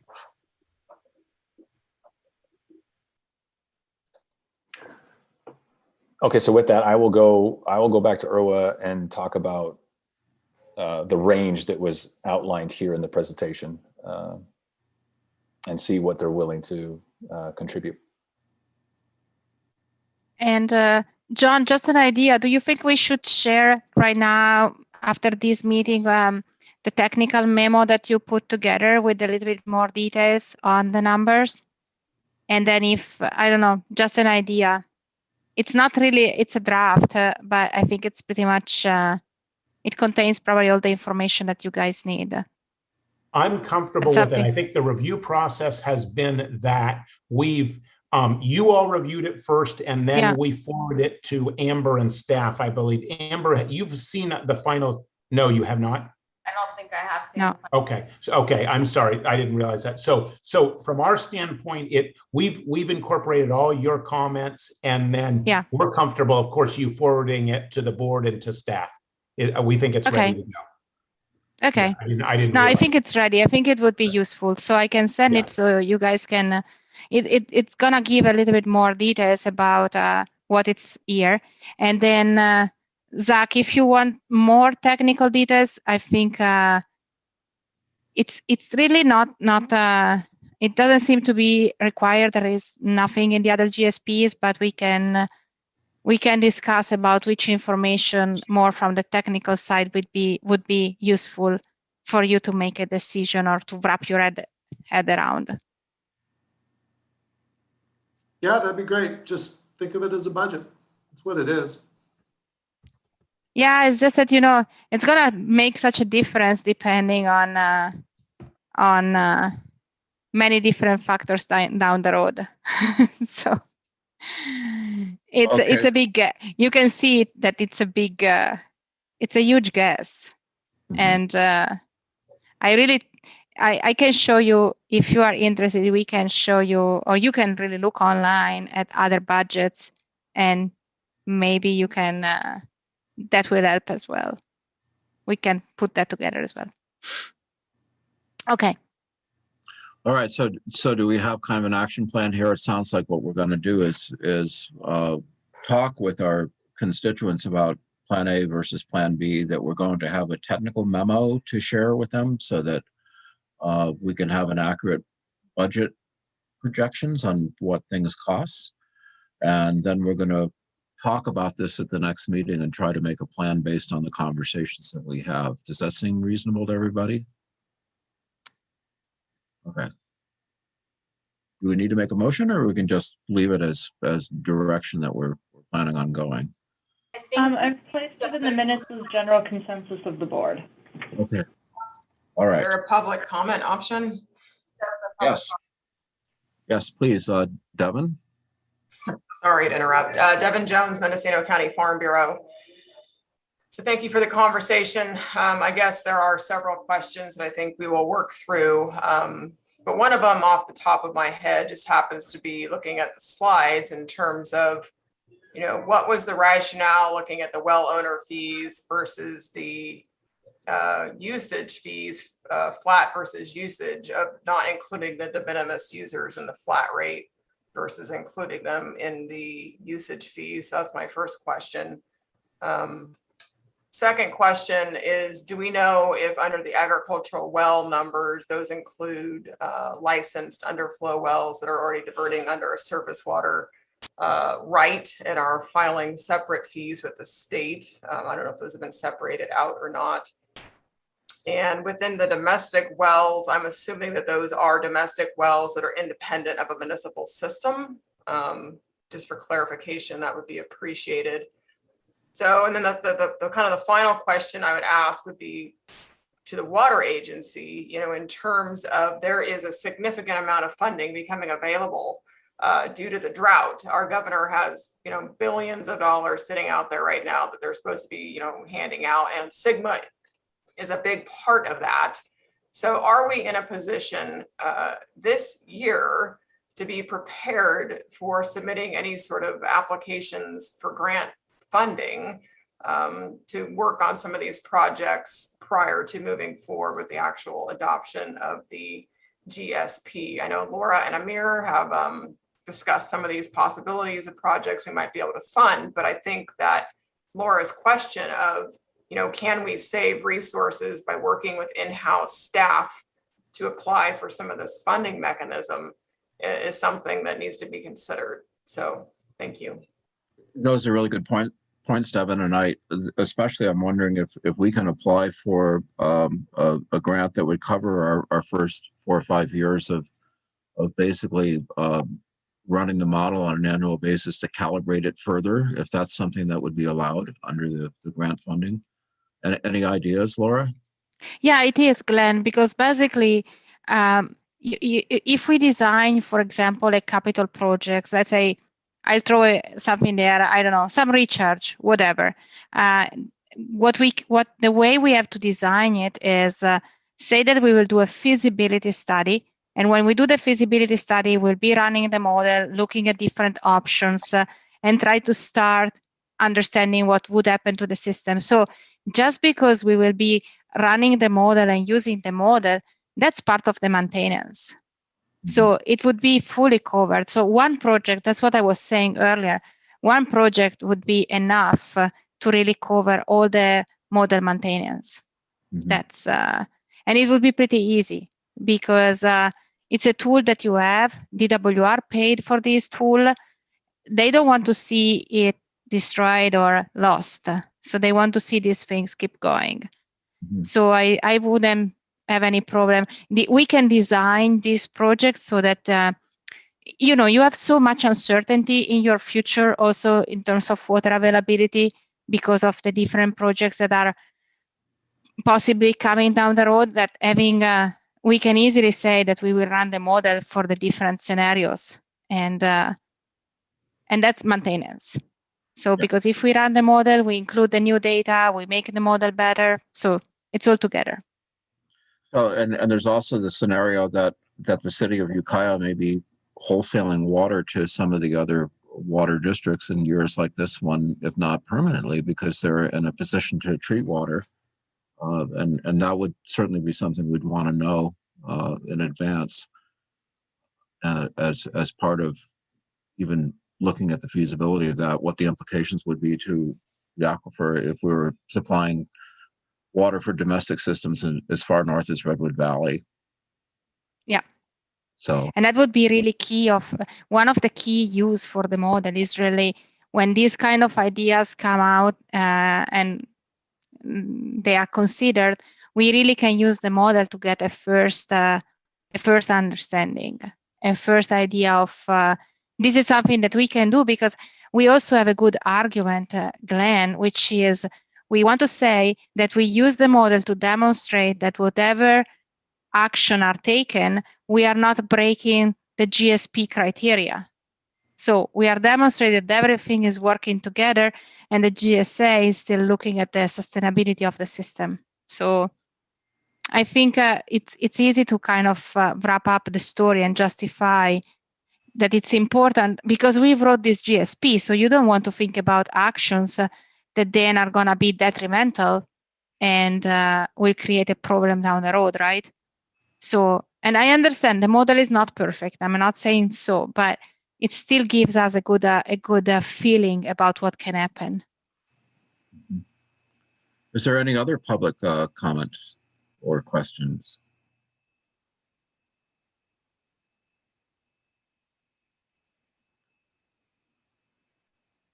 I have a question. Go ahead. Is there an opportunity here for including recharge as part of such a study or request for funding? It's definitely there, Doug, and we didn't include the cost of implementing recharge because, as you see, we didn't include cost for capital projects because the idea is that capital projects will be funded through grants. But to give you an idea, DWR published 2 weeks ago the list of projects that have been funded for the first round of implementation, and all of those projects were recharge. So just it is showing something. So, and they were huge projects, like $5-6 million each, and they were all for looking into recharge options.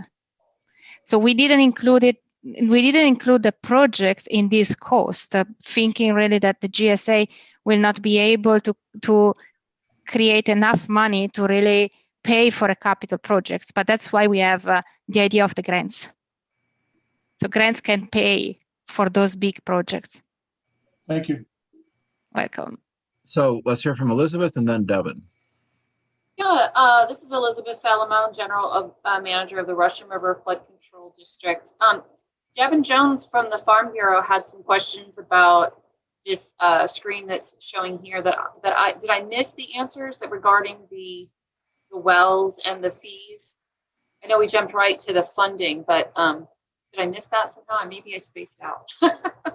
I'd like to hear those answers. I know the first one was towards me, so I appreciate it, Elizabeth and Devin. And one of them was, hey, look at this table. There, for the low range, there's a 0 fee on the domestic and the other. Is there anything to be gleaned from that? And absolutely not. We could certainly put a fee on those. These models were generated really to give a sense of scale. Is it $10 a year, $100 a year, $1,000 a year? So there's great flexibility and latitude to change that. That we could certainly at the low range put a fee on that. That wasn't the intent of these, is not to be set in stone, but rather just to give a flavor of that kind of thing. I think Devin also had a couple of questions about the ag. If some of the ag wells, and I think it was underflow, are those associated, and are any of the domestic wells in those numbers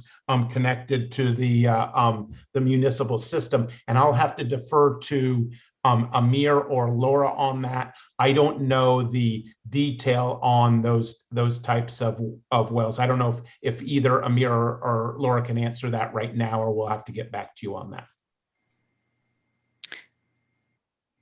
So from my understanding, the domestic wells are just kind of off the grid. So these are domestic wells that are not connected to systems. I think for the ag wells and the subsurface flow wells, I don't remember exactly. I don't know, Amir. I don't have him on top of my mind the full number of ag wells and which ones are. We can probably go back and double check all the numbers just to be sure. Yeah, so like John said, so the 117, basically, if you want to do a fee, you have to go, this is based on well completion reports, so this is not something that we would use to actually assign fees. But the subsurface wells, that's something that the GSA has to come up with a solution if they want to impose fees on those too, because there is no scientific basis for actually differentiating them, and we are not doing that in the model. It depends where you actually get the water. Some of it comes from river, some of it comes from aquifer. So if there needs to be a distinction, there needs to be a regulatory distinction that would be made in the GSA. So if the wells are already designated by the regional board and you want to go with that, we can go with that and don't include them. But that's not something that we consider, and these numbers would be changed because there are some uncertainty in these numbers that we use in terms of their usage, if they're really agricultural, domestic, and the number of them. We just use a completion report data set. Okay, so does that answer to everyone's question? Elizabeth, are you okay? I assume so. Devin? So Devin with the Farm Bureau, just really quick as a follow-up. Thanks, Amir, for that clarification. It's been a couple of years since I've looked through those well completion reports, but I know, especially for some of the older well completion reports, there are definite challenges for determining use type on some of those. So it is a key point for all of the board members to remember in terms of allocation and looking at these two fee schedules that there could be some shift within some of these these numbers. And I appreciate that point. Okay, well, great. Well, this is kind of a wake-up call for all of us to be, this is becoming a reality as we have to kind of put our money where our mouth is on groundwater sustainability. It does cost, and we've got to implement this by February of 2022. So that's coming up fast. So that's why we're having this discussion. I think it's been a good one and a robust one, and I thank everybody for participating in it. And I guess it's time to move on to our next agenda item. Any parting comments or last things for us to think about, John? No, I appreciate everyone's participation today. This is what this tough conversation is what I think I was hoping to hear and others were hoping to hear. So this is great, and I think things are on the right track. Okay, thank you. All right, so our next item on the agenda is presentation and discussion regarding GSP technical update. So I just want to ask, guys, because I know that everything went much longer. Our presentation is just a summary of what happened in the past month. I wonder, you want to have a quick overview and then the slides will be available, or you want to go through everything? It's just in terms of timing for you, how you want to do it. Sure. What's the pleasure of the board? Since we are kind of short on time here, and I want to respect everyone's time. What would you like to do? I tend to favor the thumbnail sketch and then review the slides on our own, and then ask Laura or Amir by email or phone if you have questions. Sounds good, Laura. Sounds good, Glenn. Okay, let's do that. Okay. So maybe I can just do it. So what happened in the past month, I think Amir has finished with the model, developed some scenarios that have been presented at the TAC last month. There will be more scenarios that will be presented next week. So I encourage you, actually, if you download also the materials from the for the TAC meeting next week, you will have even more ideas of the scenarios we are looking at. And then we also wrapped up our best guess, let's say it in this way, of chapter 3 and chapter 4 of the GSP. So chapter 3 contains our proposed suggestion based on discussion with the TAC and discussion with this board on the criteria for all the sustainability indicators. And it's out for review with the TAC. And we are really just taking our best guess after listening to everybody, looking at the numbers, looking at the model results. We don't have to take the numbers as written on the stone, but I hope we can all together agree on the approach. So if we agree on the approach, changing a little bit the number is a little bit like these financial evaluation. If we can agree on the approach, then we can refine the numbers here and there. So, and chapter 4 is actually the chapter where we discussed project and management actions. And we took our best guess at a list of projects and actions that may be considered. They may not all be something that this GSA is really willing to implement, but it's really our best shot at how we see things possibly moving forward. And there are some placeholder in the chapter because obviously we still need some feedback from either TAC or board. So our goal is that we will get the comments back from the TAC toward the end of the month, beginning of June. We will incorporate those comments, and then the chapter can be reviewed by the board, the 2 chapters. I really would say that in terms of what the board needs to review, the technical memo from John and these 2 chapters are probably the key components, because the other big chapter, which is the one describing the area, it was already reviewed by the TAC in the past. It's more just baseline information, but chapter 3 with the criteria, chapter 4 with project and management actions are, let's say, the meat of this GSP. So this gives you an idea of what's happening, and a lot of things, I have to say. Thanks, Amir, that he worked like crazy, but we pretty much put out most of the material right now. And we are finishing some water budget numbers and looking also at the future climate change in the same way as has been discussed and presented here after talking also to Sonoma Water and agreeing with them on scenarios. And I think, yeah, that's pretty much where we are. So a lot of information is out for review. we hope to have a good discussion at the TAC next week to kind of refine these ideas on project and management actions. It has been useful to work with Devon and Beth on developing some possible projects idea that can also be considered for the drought relief funding. So maybe we can really connect different components, different sources of funding at the same time. And I think the presentation gives you an idea of the water budgets, but you are always welcome to reach out to us, and we can provide more refined number and more information as needed. So it Amir, sounds did like, I forget something key? Oh, sorry, Glenn. I was going to say, it sounds like it would be good for us to tune into the TAC meeting next week. What's the time and date? June 19th, 1 to 3 p.m. as scheduled right now. June 19th or May? And sorry, May yeah, 19th. May. Yes. Okay. So next Wednesday, 1 to 3 p.m. Okay. And I did want to, I don't know if this is the time to do it, but we did want to kind of get your input on your preference about approval process for the draft GSP to go out to public, because it kind of matters in terms of our scheduling of the meetings of the board.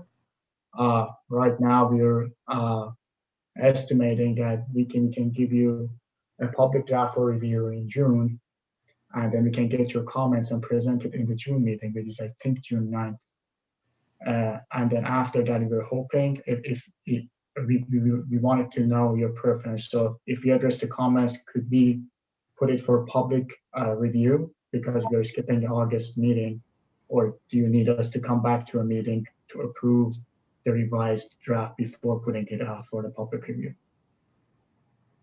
And Amber, feel free to jump in and explain it more in correct language as needed. And you mean in terms of the timeline? Yeah, no, and also if how you would define it. What I was saying, that if we can get comments by July, and maybe in July get provisional approval to public the draft, then in July we can take care of your comments and then publish it at the end of the month, or if you want to have a further follow-up. Yeah, is that exactly. right? Otherwise, we would need to hold a special meeting either late July, early August, for the board to approve the draft with the comments incorporated, unless the board just wanted to give provisional approval for us to incorporate the comments and then release for public comment.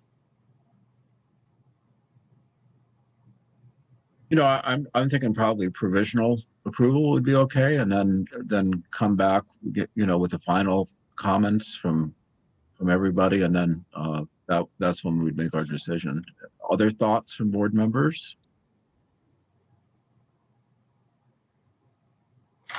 This is Zach here. That sounds fine, Glenn. We need to kind of look at something and get it out there to get another round of feedback. So sounds good. Yeah, rather than delay, because I mean we are coming down towards the end of our timeline on this, and I think that I don't know how you guys do things, but I have to read things 3 or 4 times before I really get it, and it really helps when someone else is reading it more closely than me, and they say, "Did you think about this?" And that works well for me. And this is going to be, I think, a pretty meaty document by the time that we get everything finished. So if that's okay with everyone, that's the path we'll take. This is Amber again. I would like to point out for the TAC meeting next week, I think because of Brown Act issues, it's important that not all board members attend that meeting. Mm-hmm. So, possibly 2 members could be appointed to go and report back, unless everybody wanted to attend, then we could notice the meeting. Again, what's the feeling of the board?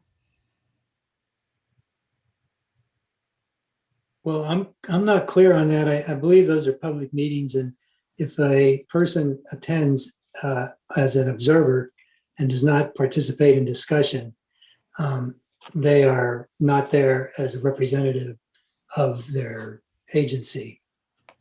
It seems to me that it isn't really a Brown Act question. I have had some conversations with county council about this in regards to another meeting that was being planned. And essentially the answer that I got is that it's possible, but it's really gray area, and it's, if possible, it's safer not to do it. If all the board members felt that they wanted to go, then we could notice that meeting and just state that no action would be taken. I will not. So you're down to fewer people. We may self-select and solve the problem. Well, I know I'd like to listen in, so I would volunteer myself. I don't know if there's anybody else who is interested. Yeah, I've been listening in on all of them, and I would like to continue. I feel it's important to hear those discussions. I don't say anything. I'm not a contributing member.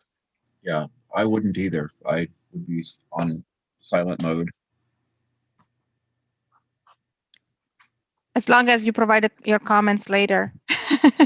We could do that. If there is something that doesn't make sense. So if you think that there may be a majority of members there, I can check with county council and get an answer about that if you're committing to not participating in the meeting. And if that is going to be an issue, I mean, there isn't really a problem with us noticing. We just need to know ahead of time and be able to have the time to do that. I think I have childcare conflicts, so I'll you won't be there.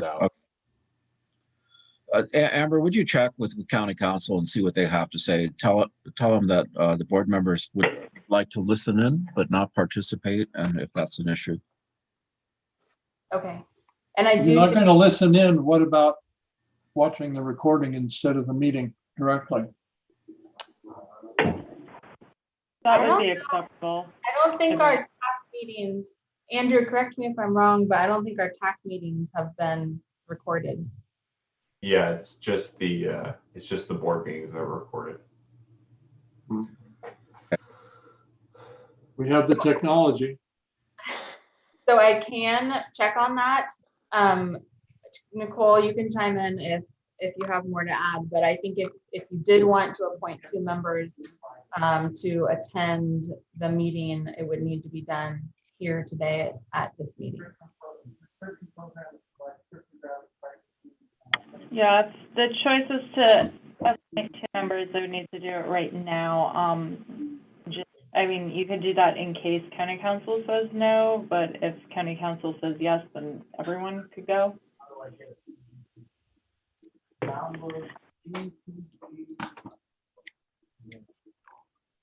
Mr. Chair?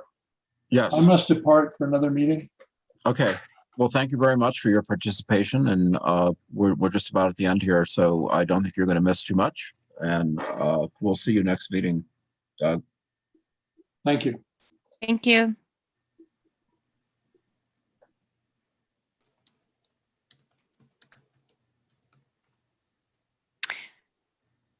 Maybe Amber, the only other thing that I don't know who's gonna make this decision about is you can have different public comment periods. You can have 30 days, 45 days.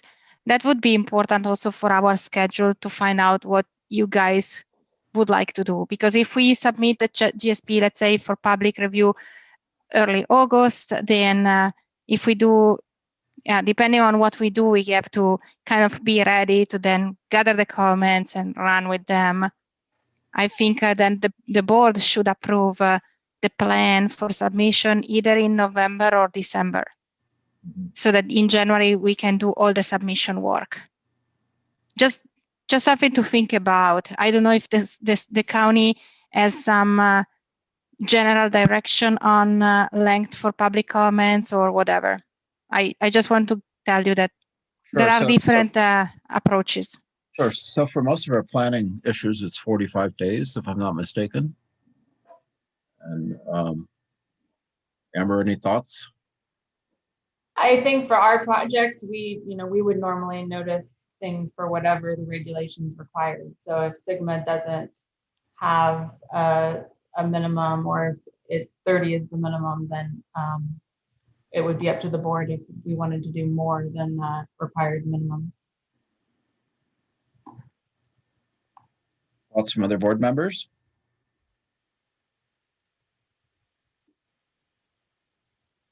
I suspect 30 days would probably be adequate. In the interest of moving things forward swiftly, I think we could probably plan on a 30-day response time. Thank you, Glenn. Yeah. I was kind of hoping for a shorter time because my impression is that if people want to comment, they do it right away. Yes. Or if not, they keep dragging and then they don't really do it. So, okay, that's useful for us because basically first week of September, we may have the comments back and we can just get together and see what we do with those comments. So Laura, Okay. You're not going to go on vacation for all of August like Italians do in Italy? No, that's exactly my point. If it's out for public comments, I can go on vacation. Okay. All right. All right. So yeah, you're right. It's so Italian. Europe. All right. So the next item on the agenda is general discussion on ongoing 2021 drought crisis. And again, I don't want to belabor this. I think the most significant thing you need to know is that we are developing a county-wide drought task force. And what this is going to look like, I'm not sure. I have a meeting with CEO Angelo tomorrow to discuss it. We have an ad hoc committee already that exists with me and Supervisor Hasjack. My inclinations is that we should merge with some of the existing drought task force that are ongoing, or at least be collaborative with them. I don't want to reinvent the wheel. The thing we're missing on this is and there's numerous small water agencies, particularly on the coast, that I'm very, very concerned with, because should we run out of water in our smaller coastal water districts, I'm not sure where we're going to get water and how we're going to logistically supply them. So as a county supervisor, I'm very concerned about them. So that's just something that's coming from outside of our groundwater basin area, because that's mostly what everyone on this call is focused with. And I also don't know how some of the other parts of the county are faring. I know that Willits has some challenges. Mendocino definitely has challenges, and Fort Bragg seems to be okay, but everyone agrees that probably we need to build more capacity for storage. And so that's some of the things that I know that the countywide drought task force will take on. Plus, there needs to be somebody who is involved with the whole process of grant writing and taking advantage of the state money that's going to be available. So that those are things that we're going to have to work on as a county from a county drought task force. So those are just the things that come to mind. Otherwise, I think we've all heard quite a bit, and I'm just trying to get you out of the meeting. So we've heard quite a bit. I think our updates, I don't think anything new has come up that you haven't heard already in the last week or so. I'll just real quickly call on Devin or Beth if they have anything to add. So this is Devin. I mean, the only thing that we are aware of is that the state board has told us that at some point next week, we will be seeing letters of water unavailability, which is not a formal action taken for curtailment. It's pretty much a self-curtailment action. And then June 15th, the State Water Resources Control Board will be considering taking on formal emergency regulatory adoption. And we are not sure where that will lead. We are continuing conversations like we have been for the last several months to see what water resources could be allocated beyond public safety thresholds for agriculture. Right now, it's looking pretty minimal, but minimal is better than zero. But it's going to have a huge impact, and not just in the Russian River. The Anderson Valley isn't looking good either. So they're almost even worse off than we are, premised off their lack of alternative water supplies with groundwater or recycled water. So it's going to be really prudent for the countywide drought task force to really include the communities that are in stake and that are being impacted, and to really seek funding. There's going to be lots of hands in that pot here shortly, and I think it's really going to be important for us to organize and get ahead of that. Thank you. Okay, thanks. Beth, anything else to add? Yes, thank you. The Drought Summit that was hosted by Huffman and Thompson, I believe it was, on Monday is now available on YouTube. Both Devin and I presented at that summit, in addition to many others. The Sonoma County Water Agency filed their temporary urgency change petition today that will add the lower Russian River, and if approved, will supersede the current one on the upper Russian River. This, I'm still reading through it, but it primarily changes the minimum in-stream flow requirements for the lower Russian and keeps the upper Russian at the 25 CFS where it has been. Additionally, regarding the funding opportunities, before I was late to this meeting, I was getting off a call with the County of Mendocino CEO's office and several others discussing possible shovel-ready projects and management actions that we could implement immediately or very soon this year with any funding that comes through. And I actually asked them to contact Andrew for some coordination with the PMAs that we've already developed here at the GSA. There are, if you would like to follow the Russian River Flood Control on Facebook, we're trying to put up as many of the latest information as possible.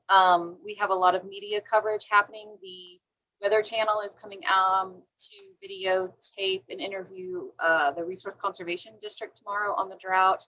And we have a drought video series being recorded tomorrow at the lake with some of us. Plenty of articles coming out, and anything you can do to forward social media and newsletter items would be much appreciated. The idea is to let the public know they need to reduce their water supply by any amount they can and how to do it. That's it. Thank you. Very good. Anything else from other board members?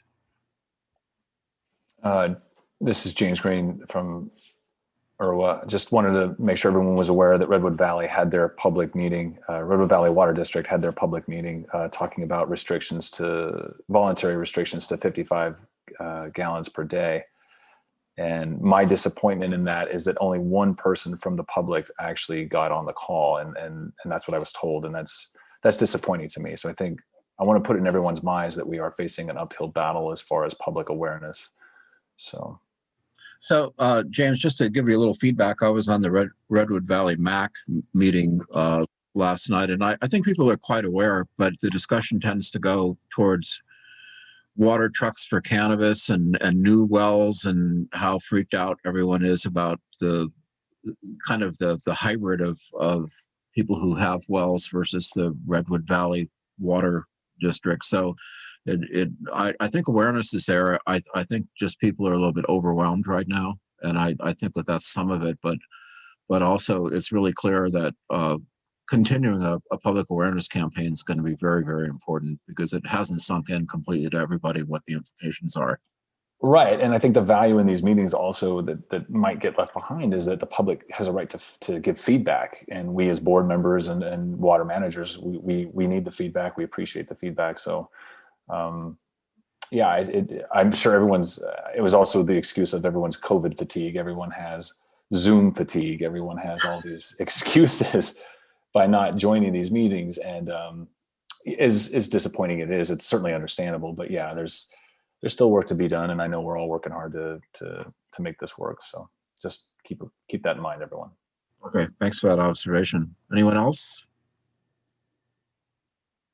Any further comments from the general public on this? All right, thanks. Well, from there, we'd go on to director reports. Does anyone care to report anything as a director? Getting towards the end of the meeting, and I think we've really talked it out on things that are all relevant to each other in this meeting. So with that, we just move on to public comments on items not on the agenda. Are there any public comments? Okay, well, if that, I don't hear any. So with that, I would say we can move for adjournment. Thank you very, very much for participating. And for those of you that can make the TAC meeting, sounds like that's a good idea. I apologize for starting our meeting a little bit late and running over time, but we got a lot covered, and I feel this was a very worthwhile discussion, and we're getting towards the part that is really going to involve our community in a big way. So thank you for all participating, and we look forward to meeting with you next month. Thank you, Glenn. Thank you, everyone. Thanks, John. Thanks, Laura. Thank you all. Thank you very much. Thank you. Thank you, everybody. Okay. We'll see Amir, you. sorry, forgot about Amir too. Thank you, Amir. All right. Bye-bye, everyone. Bye.